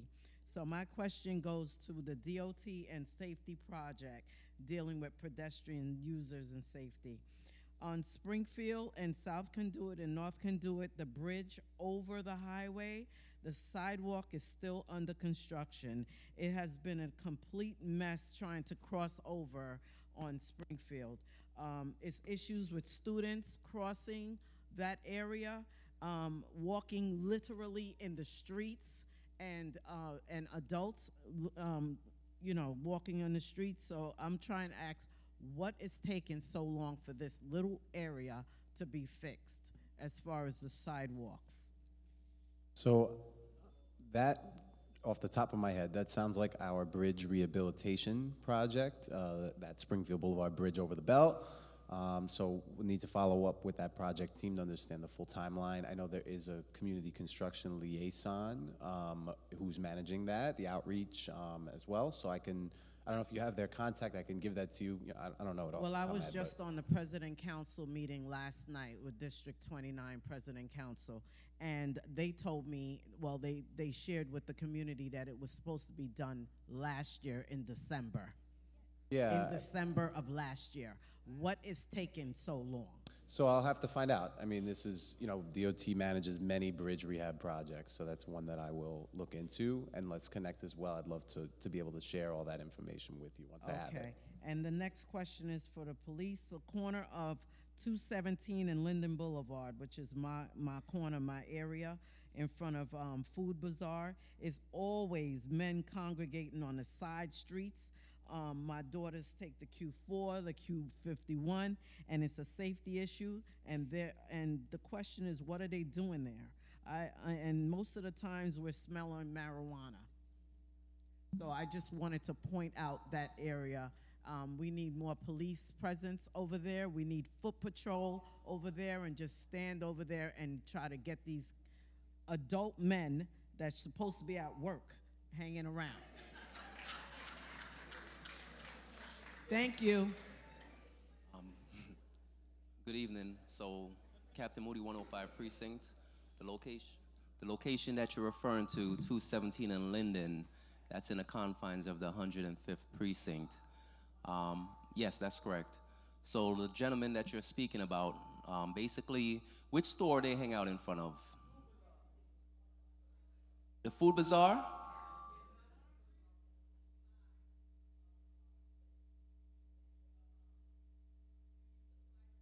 Right, across from the halal spot, basically. Okay, so yeah. So overall, as you explained in regards to the foot patrol, all that stuff, obviously we used to have our FTU that we had along that Linden Boulevard corridor, which we got a lot of positive feedback from the members of the community. We lost those officers to the 103 precinct over the summer to Inspector Clement sitting up here. So overall, we do have them back, and to be honest with you, as of today, we actually have, which you guys will see, we're gonna have a post by Francis Lewis and Linden in that parking lot of Dunkin' Donuts. We'll have 2 officers there going forward. Can you have them And go up a what block?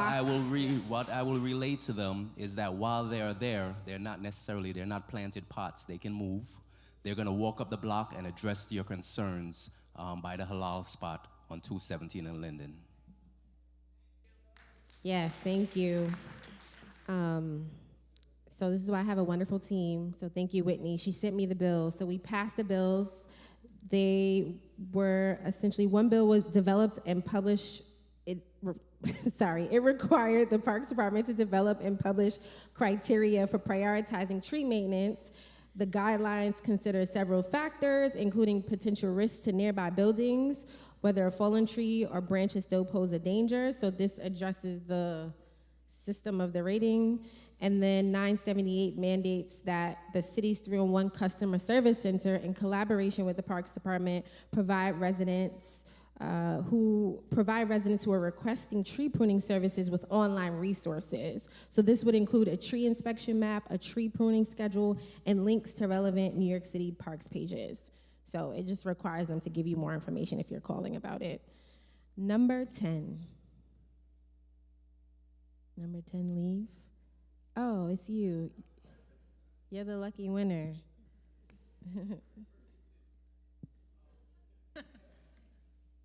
This is very short. I'm here to see and speak to, have a tentative ear to MTA. They're not here, so that's the end of my conversation. Okay. Yes, you can tell what your issue is because we have the chair here who has oversight over MTA, and DOT works closely with MTA, and we can always reach out to them. So please let us know what the issue is. Okay, the issue is the number 4 bus.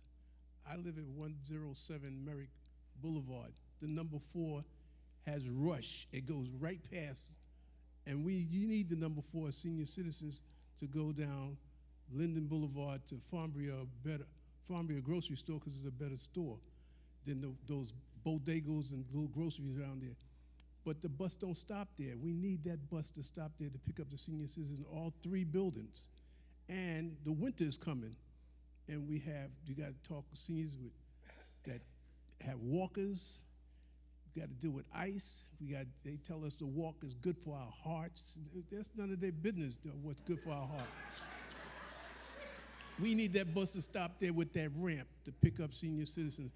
I'm currently, and my Madam President is a tenant association is taking up petitions to see if we can get somebody to hear our call, have a concern and consideration for senior citizens of Allen senior citizen residents. I appreciate it if y'all address this matter. We are going to hold a meeting with the senior citizens at the senior center. The MTA liaison reached out to my office. They've been in contact with my office, and I'm the president for I forget her name, and that meeting should happen shortly. But I'm livid over the fact that they moved. There's some issues over there with traffic and the cars and the things back and forth, but we're gonna do that meeting soon. I'm also upset with the MTA because they took the bus stop from the post office at 195 in Linden, which makes absolutely no sense for seniors to have to walk 3 blocks to get off at the post office. So the bus changes, we're gonna work with the MTA to restore them. They are trying, it was a very complicated situation to try to improve bus service, but they made a lot of mistakes around the borough, and we're working on making that happen. But they promised us a meeting at the senior center to try to work it out. You don't know when that's going to take place? I don't have a date yet. I will check with the MTA tomorrow and push them to get the date settled. Can you please let us know, because we'll be there, yes. God's willing. Yes, I'll make sure to give me your name after the meeting, please. Name Yes, and I think I saw staffers of Senator Comrie, Ari, and right here, so you can get her contact information. You're welcome. Thank you for the question. Number 16, and while number 16 comes up, I have a question for DOB. Neighbors are illegally converting their homes into multifamily dwellings, renting out rooms, which raises serious safety and zoning concerns. What is the proper process for residents to report these violations, and how does the city protect the identity of the person making the complaint? You can hear me? You can hear me? Call Councilwoman Nantasha Williams. But no, seriously, you can call 311. I know that people complain, and I get a lot of complaints every day. My neighbor converted their house. My neighbor did XYZ. We do go out. The problem is everyone has rights.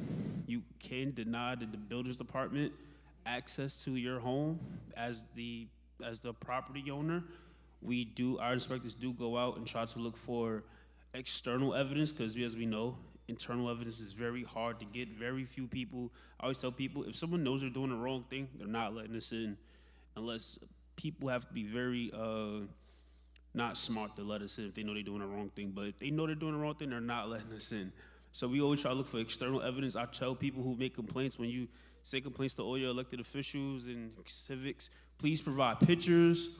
If you know people that do postings on the Facebook Marketplace or anywhere they're posting that they're having a room, these are very helpful tips. These are very helpful evidence that we can go and get to try to get possibly go through other routes and other routes to try to get access. I know part of the question was that a lot of people have a fear of when they call 311, they think it's not unanimous. I'm sorry, not unanimous. Anonymous. Excuse me. All your 311 complaints, you have an option to put your name on it. And either way, in our system, if you called the complaint on your neighbor does not know where the call came from. It does not say nowhere in the system where the call came from. You are completely unknown to the house that the complaint is called on. Good evening. I live on a block with a common driveway. This question, I'm not sure who can address it, but I'll provide a question. There are many common driveways in Southeast Queens. We are currently allowing people to convert garages to apartment dwelling. How can we take care of the issue of being able to use that common driveway and not have to send a nuisance call to the precinct because somebody's blocking your garage? You can't get out. This is a problem that I face fairly regularly. What can we do about that? So anyone? This would be like a multi-pronged question, but in terms of the converting garages to the dwellings, our council member will know that famous bill I don't like talking about. That has not finished yet. It's in law, but there's still tinkering. So as of today, they cannot do that yet. No one can convert. We know it's coming, but there's still all the agencies that are involved in the regulations of it. They're still working out the kinks. From what I was told, it will be soon coming, soon finished. In terms of someone blocking your driveway, I'm sorry, I just have to respond to that. While they're working out the kinks, it's happening. I don't think I'm by myself in here when I say it's happening. It's well, already you see it happening. now. They can file a DOB complaint because they're not allowed to do it now. And although DCP isn't necessarily going to be the regulatory body, DCP is familiar with some of the regulations that came from City of Yes. That's what you're talking about. And so it's not every single driveway or garage. It has to meet certain specifications. So right now it didn't go into effect, correct? It's not into, yes, if you can explain that. But if someone's doing it now, that is something that you can file a DOB complaint for. In terms of cars blocking, I guess that's a PD related issue. So similar to what Luquan said, it's a multi-agency issue. So if you want to reach out to one of our offices, we can try to help navigate. Okay, and I really wanted to hear from the city planner as to thoughts around how this issue might be dealt with. The block doesn't get bigger. We're allowing people to build up now, and garages are being turned into spaces that will be used. So what's the plan? So for all the people that we know that we have neighbors that are bad actors and do illegal things, please make complaints. Please take pictures. If you have to take videos of, if you can see that there's extra meters or they converted a door, that they not, please provide as much evidence you can when you send the complaint to your community boards, your elected officials, your civic leaders. The more evidence that you can submit to us, the better we have a better chance to try to possibly either not gain access or use the external evidence to say, we know you're converting your house and you could receive a violation.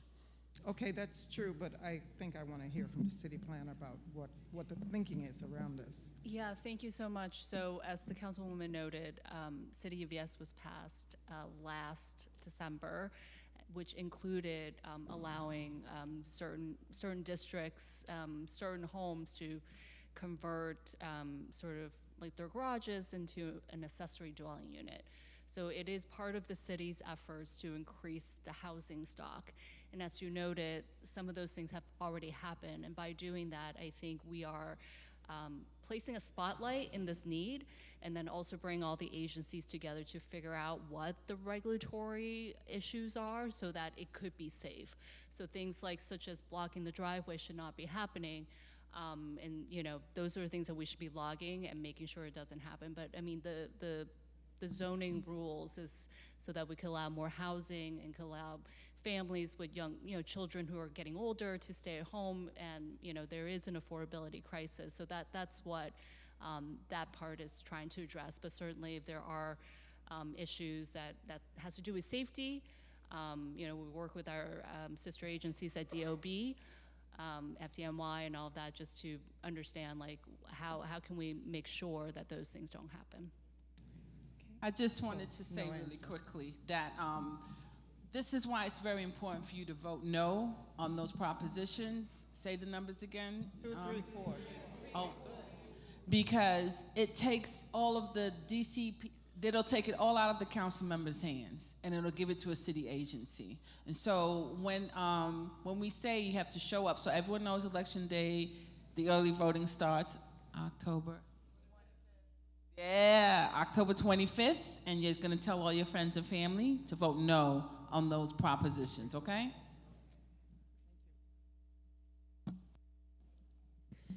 All right, number 6, and as number 6 comes up, since DCP was already talking, we've been working on the Jamaican Neighborhood Plan for the last 2 years. So if you want to talk very briefly about the process, if there's any formal oversight structure that I've been pushing for, and how the plan addresses building height, density, impacts on existing low-scale residential neighborhoods, any other information you want to share.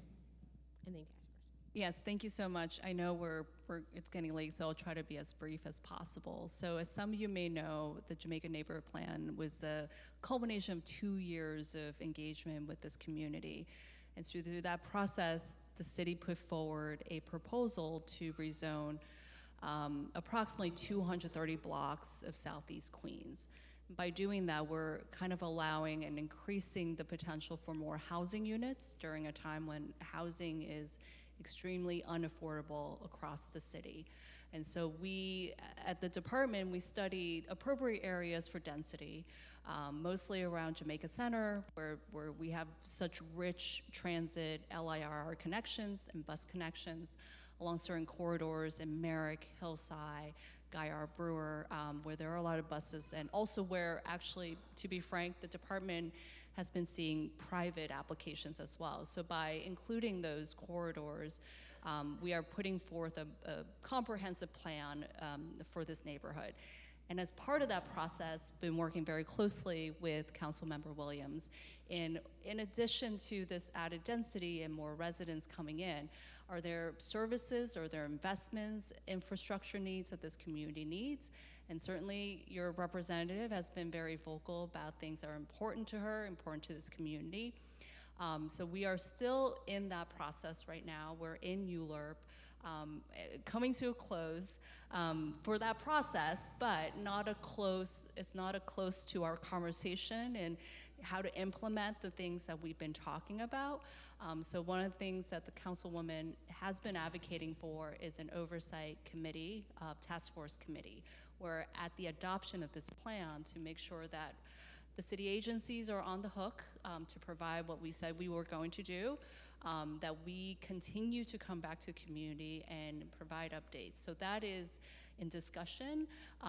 There has been past rezonings. One that comes to mind that gets brought up is in Gowanus, and there's an oversight committee there. So we're looking at that for best practices, lessons learned, and where we can apply to this particular neighborhood. So we're doing that, and hopefully in a month or a couple of weeks, with the council member, we could come back to the community and say exactly what those commitments are and how we can continue to engage with the community to make sure we get those commitments out there. Yes, and DCP knows, even through City of Yes, I am very, very intentional about protecting the low density areas of the district. Where we already have density, are there opportunities there? But can we continue to protect a lot of the low density areas across Southeast Queens? Thank you. This is such a nice audience. Yes, I have a few quick questions. Just to follow up with the common driveway situation, that doesn't help us. What do we do when the people park their cars in the common driveway? Even if we call 311 or 911, they tell us that that's private property. And so they leave the cars there. It's a fire hazard. People who have access, who should have access to the driveway, don't have access because they use it as their private parking space right in the back of their house. I just thought I would throw that in since it was also one of my problems. Also, the gentleman in charge of sanitation. I think I heard you say that you have put up cameras for dumping so that we could catch people who dumping. And so my question to you is, and this has been a long-term, every year question, have you put up a camera on Dunkirk to catch the dumping over there? 2 cameras. 2 cameras at Yes, all the city agencies should hire me. Thank you, Mr. Sanitation. Say something about that, but I'll let it go. At which intersections? Because I haven't seen them. We can talk to you offline about that. They don't like to publish that because then people know where the cameras are. But if you reach out to us, you see Kate in the back, she might slide it to you. But we do have 2 cameras on Dunkirk. Okay, last question. If you look up, you might see them. I saw a few. Last question. What do we do when the people who is vandalizing the neighborhood and other private property, and it becomes like a harassment issue? What do we do when they are also homeowners? I don't know if the COs, what's the location so we can have the specific CO respond? What is this? Where are you? Cambria, St. Albans? You can give us a neighborhood. I'm in St. Albans, Okay. and I have reported it repeated times, and I'll get with whoever you say I should report it again. I've been dealing with this, and it's not just myself that know who's doing it. There are other neighbors, but neighbors are intimidated by people who do such things and who harassment. They would rather be quiet and say nothing, and meanwhile, other people are suffering. Okay, in the interest of time, Yeah. you're gonna What respond. What precinct you live in? Do you know? He's Where you live in 113. St. Albans? Where? Like you don't have to give what precinct you live in. You know? Can't hear you, but in the interest of time, We'll touch base with you after. We're gonna touch base with you, Yes. and we'll address it. All right. Inspector Thank Claxton, you. you had something quickly? Yeah, no, real quick. My office is in the back, and if you can touch base with me, tell me exact location and any information that you have, and Yes, tell me we in like person, so that'd be even immediate better. service here. Thank you Even so better. much. All right, we're gonna do 2 more questions because it's 9 o'clock. And then I'll try to do maybe a few lightning rounds from the questions here. If you did not ask your question, if you wrote something down, please give it to someone from my team. I see Brandon, Clotilde, Joanne is here, Candace is here. Thank you so much to my team while I'm shouting everybody's name out for all your hard work in pulling this together. Please give it to them. We will try our hardest to get an answer for you. Make sure it's legible so we can actually read your name, your number, and your email so we can circle back to you. I'm going to go to number 8. And while number 8 comes up, Oh, you're right here. I'm gonna ask DEP a question because this came up. A lot of residents have been getting notifications about lead, and they've raised concerns about DEP's restriction to only 3 approved contractors for lead service line replacement. These contractors are charging constituents excessively, and it feels like families have no choice. What can DEP do to expand access to contractors and ensure fair pricing for this critical work, since y'all sent these like scare letters that everybody was calling our office about when they received a letter from DEP that they had lead in their water? Yeah, and so I think the key points about lead, because I've had this question from other folks across the borough, for peace of mind, we always recommend folks, you can call in a 311, get a lead test kit, they'll mail it to your house, do the kit, and then send it right back and get the results. But the overall message, which we agree needs to be more clear in that letter, is you don't need to replace your line unless it's damaged. You're required to, you can't fix it if it's damaged. If it's damaged, you do have to change it. While it's not damaged, we put a food grade additive through the system that coats all the pipes, whether they're made of lead or not, to create a safe barrier between the water and the pipe itself. And that goes through the mains to the service line that goes into the home. So water in New York City is lead free, but to test for your own peace of mind, you're free to put a 301, and like I said, they'll send it to your house, you test it goes right back, and you get the results. If there is a break, then there is a need to fix it.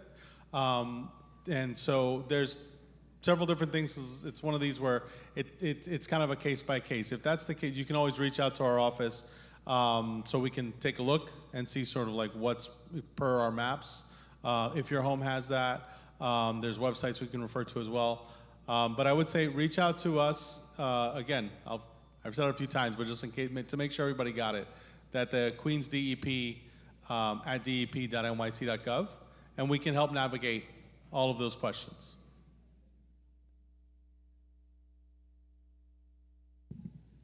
Good evening. Thank you, Councilwoman, for putting this on and allowing the community to address their concerns. I'm bringing these concerns on behalf of my mom, sitting right here, Sandra Smith.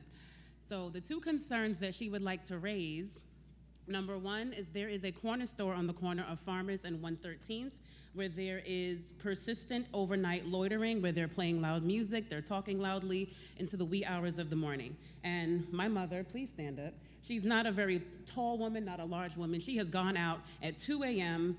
to, I believe one of you said that you can talk to your neighbors. She has done that on several occasions at 2 a.m. And they're always very respectful, and they do stop, but then the next night they're back out there loud and carrying on again. Again, grown men, we don't know what they're doing, but they're out at 2 a.m. That's the first issue. Second issue is that between the Freedom Rock and about Farmers and Murdoch, it appears as if sanitation has not done street sweeping. The neighborhood is dirty and unkempt, and I know that we can do better. Tell me where again that is. By the Freedom Rock on that's Farmers and what? Around Liberty. Brinkerhoff? It's like Farmers and Liberty area. Mm-hmm. To Farmers and Antonio Murdoch. said he knows so that whole it. strip. So we will. Thank you. Hold on 1 second. Hold on. Let Antonio take this one. So good evening, everyone. So, ma'am, we are very familiar with that spot. We've done a lot there over the last couple of years. We've actually removed one of the trash cans there because that trash can that was right there on the corner on 109th, we noticed that it was actually encouraging dumping there, so we removed it about a year ago. We left it. We moved it. When we moved it, we noticed that there was dumping in another area, so we've been constantly in the area for the last year. So, again, we're very familiar. Assistant Commissioner Bubemi and I will look into that, and if it needs to be swept, if we need to send a truck over there to tidy up, we'll refresh it. Thank you. And it's that area all the way down to Farmers and Murdoch, that whole strip. That whole strip? Up and down Farmers, yes. Okay, we'll look into that. Thank you. Yep. But does that street have street cleaning regulations? Yes, on Saturdays. Okay. Only on Saturdays? It's only okay. Saturdays, right? See, Southeast Queens people don't like to give up your parking. Exactly, but because we could talk about how to have more street cleaning Okay, you see? You see? All right. Well, y'all said it, not me. I think her other question, yep. Yes, ma'am. So in regards to 113 and Farmers Boulevard, can you please talk to our Q team? We have a Q team sergeant as well as our special operations lieutenant, and we'll frequent that area a little bit more and see exactly what's going on 113th and Farmers Boulevard. And again, thank you for expressing to the room that you are able to talk to your neighbors. Sometimes it's a short-term solution, but you know, that's what we are here for, the police department, to effectively have long-term solutions. Thank you. I'll follow up. I love that. She said she gonna follow up. All right. Number 20. This is the last question. Make it a good one. Who should I ask a question to? Let's ask the scooter companies. With more Queens residents using your scooters, what investments have you made to support the community and improve our quality of life as a result of lots of these scooters in our community?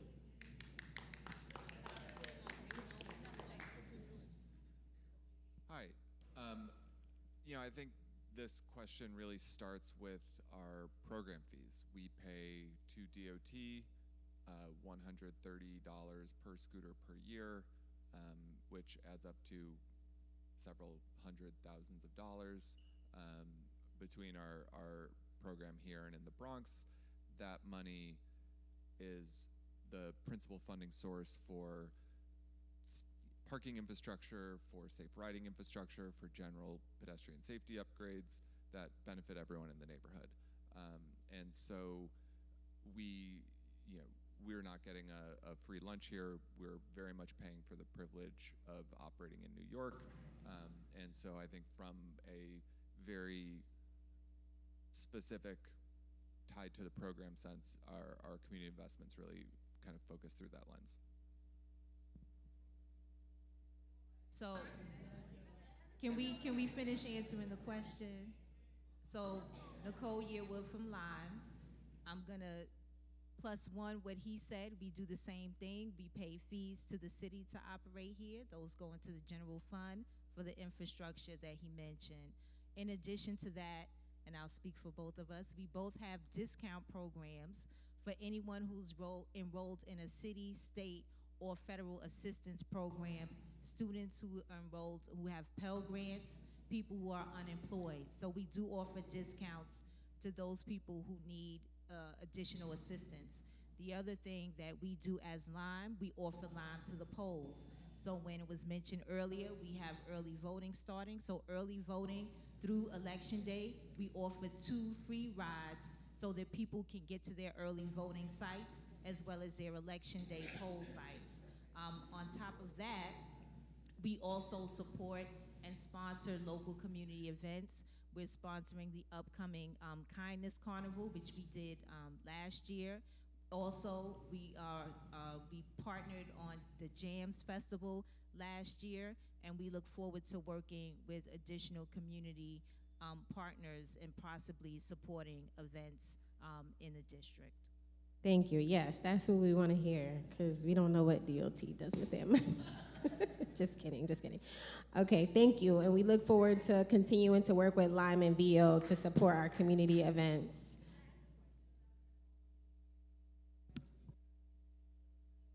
We can't hear you. If you can, because this is the last question.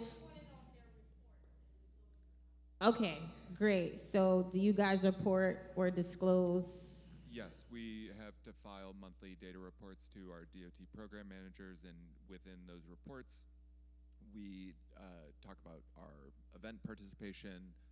Obviously, DOT is tracking our fee payments very closely, so that is all reported, yes. Thank you. Andrew, are those reports made public?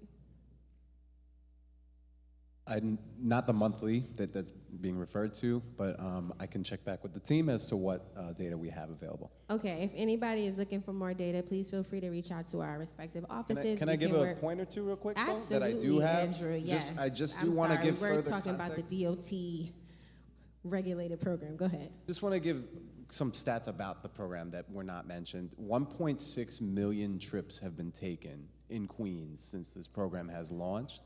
Over 60,000 unique users are using the program. The average ride, and this is something like since its launch, we've been able to collect some data, right, just about the usage. The average ride's about a mile. It peaks during commuting hours, suggesting that people are using it to get to and from work. The scooters don't sit idle. They average 1 to 2 trips per day, per device. So they're not just sitting there all day. And then this was the one single number that I think is very important to hear, is that of those 1.6 million trips being taken, 66% of those trips are within Community Board 12, and Community Board 12 only represents 22% of the service area. So they are being used. So those are numbers I came with today, at least, that I have, but we can follow up as well. It is an important statistic, and I do love to tell people that hate the scooters that tell your grandkids to stop. If you don't like them, then you gotta tell people to stop using them, because when you look at the data shows and reflects that people are using them. So it's a good statistic. Yes, ma'am. Thank you so much for your patience. Hi, I'm Michelle Carr. I live across the street, and it's a problem living there. On Thursdays, I do the food pantry, and a lot of people know me because I do the food pantry. But in the meantime, the people that's sitting on the steps every day, and it's only on that one building, they're out the window yelling and hollering at everybody, and it's embarrassing. I've been trying to move from there. I don't want to your office, Connery. I'm back and forth there, and I'm climbing upstairs. You got all kinds of people in the hallway, and I'm like the only woman in the building that's coming in and out, and it's a danger. And I have 2 grandchildren, 2 grandsons. An incident that happened yesterday, I'm very touched about it, because I don't even take my grandchildren to this park across the street. I take them out of the area, and it shouldn't be. And it shouldn't be. I'm in tears because I hate living here. The drinking that's on the steps, you can go out there right now, and they're out there. The cigarette smoke is coming upstairs in my window. I never was on no pump. It's bad enough I have a bad back. Somebody gotta help me get out of here. I've been here 9 years, and I spoke to you when you first was running at the dance. Now I'm in trouble. Yeah, at the board. dance. Okay. Yeah. I need help. I'm worn Okay. out. Can someone from my office please talk to this young lady in real time? Joanne's right here. We can. Ma'am, before you leave, I'm sorry, what's your name, ma'am? Well, you know what, that doesn't matter. Michelle No, it does matter, but I don't want, if you don't Yeah, if you it don't does want everyone. matter. My name no, is Michelle If you Carr. don't want everyone to know your People name, that's why I said know it doesn't me. matter. I'm sorry. I don't mind. Ma'am, Because what the I was way trying I am, people like me. I don't have negativity around me because I'm not about that. And if anybody I can help, Ma'am. I have my old hoopty outside. I'll go and bring food to you. Ma'am, what I'm suggesting is that you tell me exactly where you live, because I'd like to personally come and experience. No, not in front of everyone. Not in front of everyone, but I would like to know where you live. I'd like to personally experience and see what you're going through, because everyone deserves to have a good quality of life in this community, and you shouldn't have to step over anyone to get in and out of your home. Thank you. Please stick around. We will Please stick reach around out so to we you. can talk. Joanne is right here. Inspector Claxton is here. Community Affairs Officer Cross is in the back. And so many people that can help you. Okay. See, now if we let you ask your question, then everybody gotta ask their question. But go ahead. Thank you. And she's the last person. Okay, so this question 60 is for, seconds. You said 60 seconds. This is for the lady. When you were talking about the batteries over on Linden, that is right next to a residential area.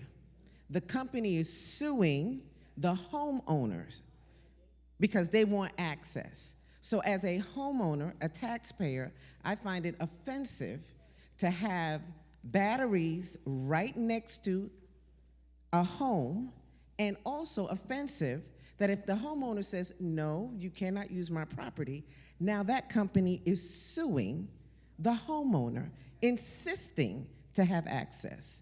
That's all I wanted to say, because as homeowners, we have all the responsibility, all the accountability, but yet now you're telling us we don't have the agency, that when they want to use our property, we must let them do it. So now that family has to hire a lawyer. So yes, I'm aware of that particular situation. Our office is helping battery companies writ large learn how to work with communities. This particular site on Linden Boulevard, I understand that the council member and your state elected officials have met both with the developer and with Consolidated Edison, who issued the RFP that resulted in this project. The city is not directly involved. It is not a city-funded project. It is not on city property. And so while we've talked to Con Ed about the situation, I know that your elected officials are on it and advocating for your community. I will note, and I don't think I said this earlier, that where battery sites can be located is a function of city zoning. Some of that was changed in one of the City of Yes zoning packages, but as I understand it, and we can confirm this, the site on Linden Boulevard, battery storage would have been allowed as of right before City of Yes under the own rules. No, that's not true.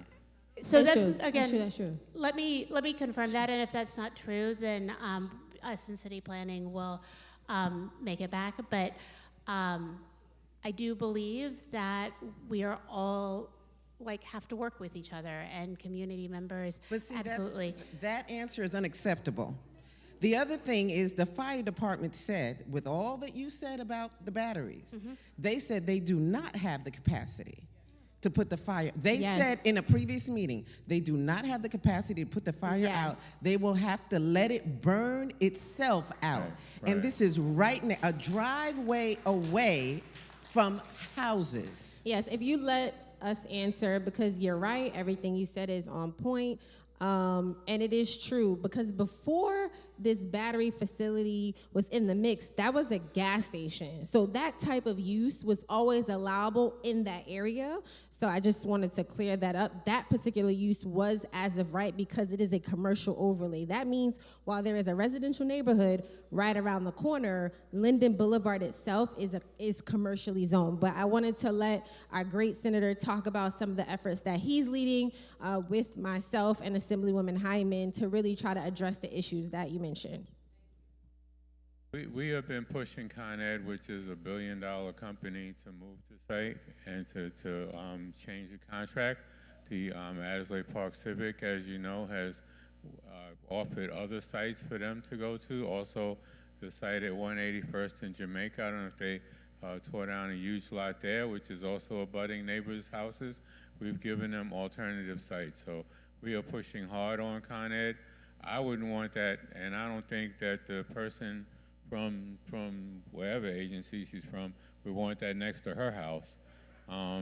You know, so with all due respect to, you know, the ideas in citing, you know, this is another reason why you need to vote no on Propositions 2, 3, and 4. City of Yes, I didn't support because of this issue. You know, folks, this company came in and cited these two locations without talking to us. Only it was after that they started talking to us, after they paid on 25-year leases for both properties. But we're gonna work to push hard on Con Ed, which is a $1 billion company making $1 billion in profits, wanting to raise our bills by another 40%. I'm actually having a hearing on public utilities on September 30th at 250 Broadway, because the utility companies are also going out, they're just doing too much to try to put all of the raises that they need and whatever improvements they need on the backs of customers. So we're looking at that as well. But the two facilities, the one at Linden and 180th Street and the one at Jamaica and 181st Street, we've had multiple meetings with Con Ed and other folks to let them know that it's unacceptable. So we're going to keep fighting. The homeowner that is being sued, we're going to work with that homeowner as well, because this is just wrong. Thank you. Thank you. And last but not least, I know in our offices, we get a lot of complaints about this. And so really briefly, I just wanted to highlight this. And I know there's some other issues that we probably didn't mention, but there's been a rise in car vandalism in the 105th. I don't know if this is an area issue in other precincts. We also have issues of illegal truck parking. We also have issues with abandoned vehicles, which is kind of like a Department of Sanitation kind of thing with the police department. And then this is a big one that we didn't talk about, and there's been some recent movement, thank you to our state colleagues, on squatters. So if we could just high level address illegal parking, whether it's trucks or vehicles, abandoned vehicles, and squatting, and anything else, whether it's car vandalism, et cetera. Just go down and talk about the issues and what you all are doing to address the issues. Yes, so Captain Moody, 105 Precinct. Overall, when it comes to these parking issues we're facing this year, the vast majority of issues is going to be in regards to the overnight parking. Just so you guys understand, in regards to that, this year alone, we've already written 696 summonses to these trucks for overnight parking. In addition to that, we actually have an operation tomorrow night to address this. Our locations is going to be along Winchester under the underpass. We also have issue around Campus Magnet High School, as well as on Springfield from 110 to 112. So we're aware of the locations. We have the operations. We have been enforcing it. And my Q team here, I've relayed to them, the bottom line is a lot of these truck operators, they're very stubborn. And my direction to my guys is we're going to slap them every night with these summonses until we change that bad habit. No, that's the thing. The summons in, as well as the barnacles, that's the best approach. The heavy tow that we need, we do not have enough heavy tow equipment to tow them every single night. Okay?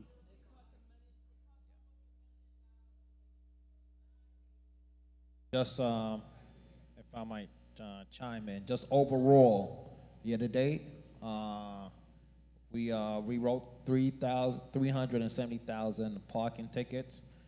You like this? We bought boots and barnacles. We have 1,358 tows, 1,900, and heavy duty tow trucks, 200. So we're doing. Listen, we are doing the work. It's just it's a continuous. You know, it's continuous. We realize the issue. We feel the pain. You know, most of us up here, we live in Queens, so we understand. Captain Moody is from Queens. He gets the same issue that everyone here faces. So he's feeling your pain. So we are addressing it with absolutely, but we're addressing with the resources we have. We're going to continue, okay? When I come back, I want to make sure that you're happy, all right? Hi, good evening, everyone. Deputy Inspector Clement for the 103rd. So the 103rd Precinct year to date, that's January the 1st to now, 556 rotational tows. That's 556 vehicles towed off the streets. And the first week in October, like the Chief mentioned and Captain Moody mentioned, it's very difficult to get these heavy-duty tows, but we did secure one for the first week in October to get these trucks off the streets. We have a roto operation also coming up on Thursday of this week, so we try to do it at least once a month, along with our vendor operations and everything else that goes along. The Councilwoman knows exactly in downtown Jamaica what the 103rd Precinct does. For this 28-day period, which is 8/25 to 9/21, we did 32 rotational tows. That's 32 vehicles off the streets. half by the quality of life division, and then 8 by our Q team, and then another 8 by our patrol officers. So it's scattered along multiple units, but everyone has their fingers and hands in it together. Thank you.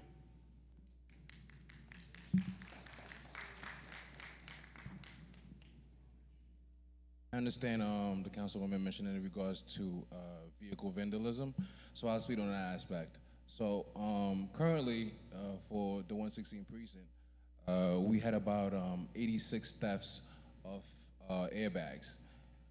And those airbags was mainly from Honda Accords, Honda CRVs, and Acuras. I'll say this, so for the precinct, we had 86 from year to date. But those numbers started from July 16th. This is my first time I actually got hit. So they attacked the Springfield Gardens area where they hit me for 30 that night. So the crew came in and pretty much did the damage, you know, targeting Honda CRVs, Honda Accords. Following that, they went to Nassau County and also did another 30. Same crew that actually came in. Now the way this works, if you guys don't know, they go to the car, pop the lock, and within like half a minute, they're able to remove your airbags and go. So, and those crews are coming from the Bronx, part of also coming from Jersey. Basically, they come through the night, take their airbags, and go to the Bronx, and then, you know, fled to Jersey. We have put our deployment in place as far as overnight with our neighborhood safety team and also our public safety team, patrol deployment. We haven't had an incident since August 23rd. That being the case, we stay on it. What I would advise you guys to do if you own those type of vehicles is please make sure you go the old-fashioned way and get you an old-fashioned club. At that point, it makes it extra difficult for them to actually bring into your car and take your airbags. We understand exactly how important it is for people actually trying to, you know, go home. Go to work, wake up in the morning, and all of a sudden your airbags are gone. Those incidents are taking place between the hours 2 a.m. all the way until 5:30 in the morning. So please be mindful, secure your vehicles, make sure it doesn't, your airbags does not get removed. That's also true. Okay, I'll be very quick. Please, I urge everyone here, continue to report your quality of life issues. They all are being tracked on 311. We as commanders, we are actually held strictly accountable for the facts, the data, and the statistics. Even under the tutelage of this about our commanding officer, the good chief, he calls us all to the borough. Matter of fact, we have a meeting tomorrow just to talk about the quality of life issues in each and every one of our precincts. So it's something that we do take very serious, and please continue to keep reporting. Just to piggyback on what Inspector Bouvard was saying, the airbag issue is a real issue. You look in the video, they're doing it within within a minute, all right? They come in, they hit it, and they out to the Bronx. By the time you realize it, by the time you're reporting it, they're gone. The club, I'm gonna stand up and say this. The club, the old-fashioned club, works. It works. When they see the club, they move on. If you have a Honda CRV, a Honda Acura, any kind of Honda, anybody that have a club, it works. It takes too many time. Listen, they're professionals. They want to hit you within 2 minutes. Anything on the, what was that movie, Heat? Anything on the 3 seconds, you got to walk. Same thing with these guys, all right? The club works. So we're going to try to do some initiative where we give free clubs out. But if you can't afford a club, please buy one. It works. Thank you. And We're we gonna will push work it with out, the, let it know. yes. And we did get some outreach from Captain Moody, who wants to partner to figure out how to give out clubs. So we all collectively will work with all of the commanding officers to figure out how to assist the community in getting clubs. We made it. We are at 9:37. I just want to thank all the agencies. Can we give them a round of applause? I know they might not have answered your questions as you would have loved, but they are here at 9:37 p.m. So I just want to tell all of the agencies and the scooter companies, thank you so much for all you do, for all your hard work. And most importantly, I want to thank the leader of this church again, Reverend Dr. Franco Harris, and the Mount Olivet family for allowing us to be here. Please, if we didn't answer your questions, please drop that with my office. And last but not least, I want to thank my amazing colleagues in government, Senator Leroy Comrie and Assemblywoman Alicia Hyman for all their support. We work closely together. I love you all. Get home safe.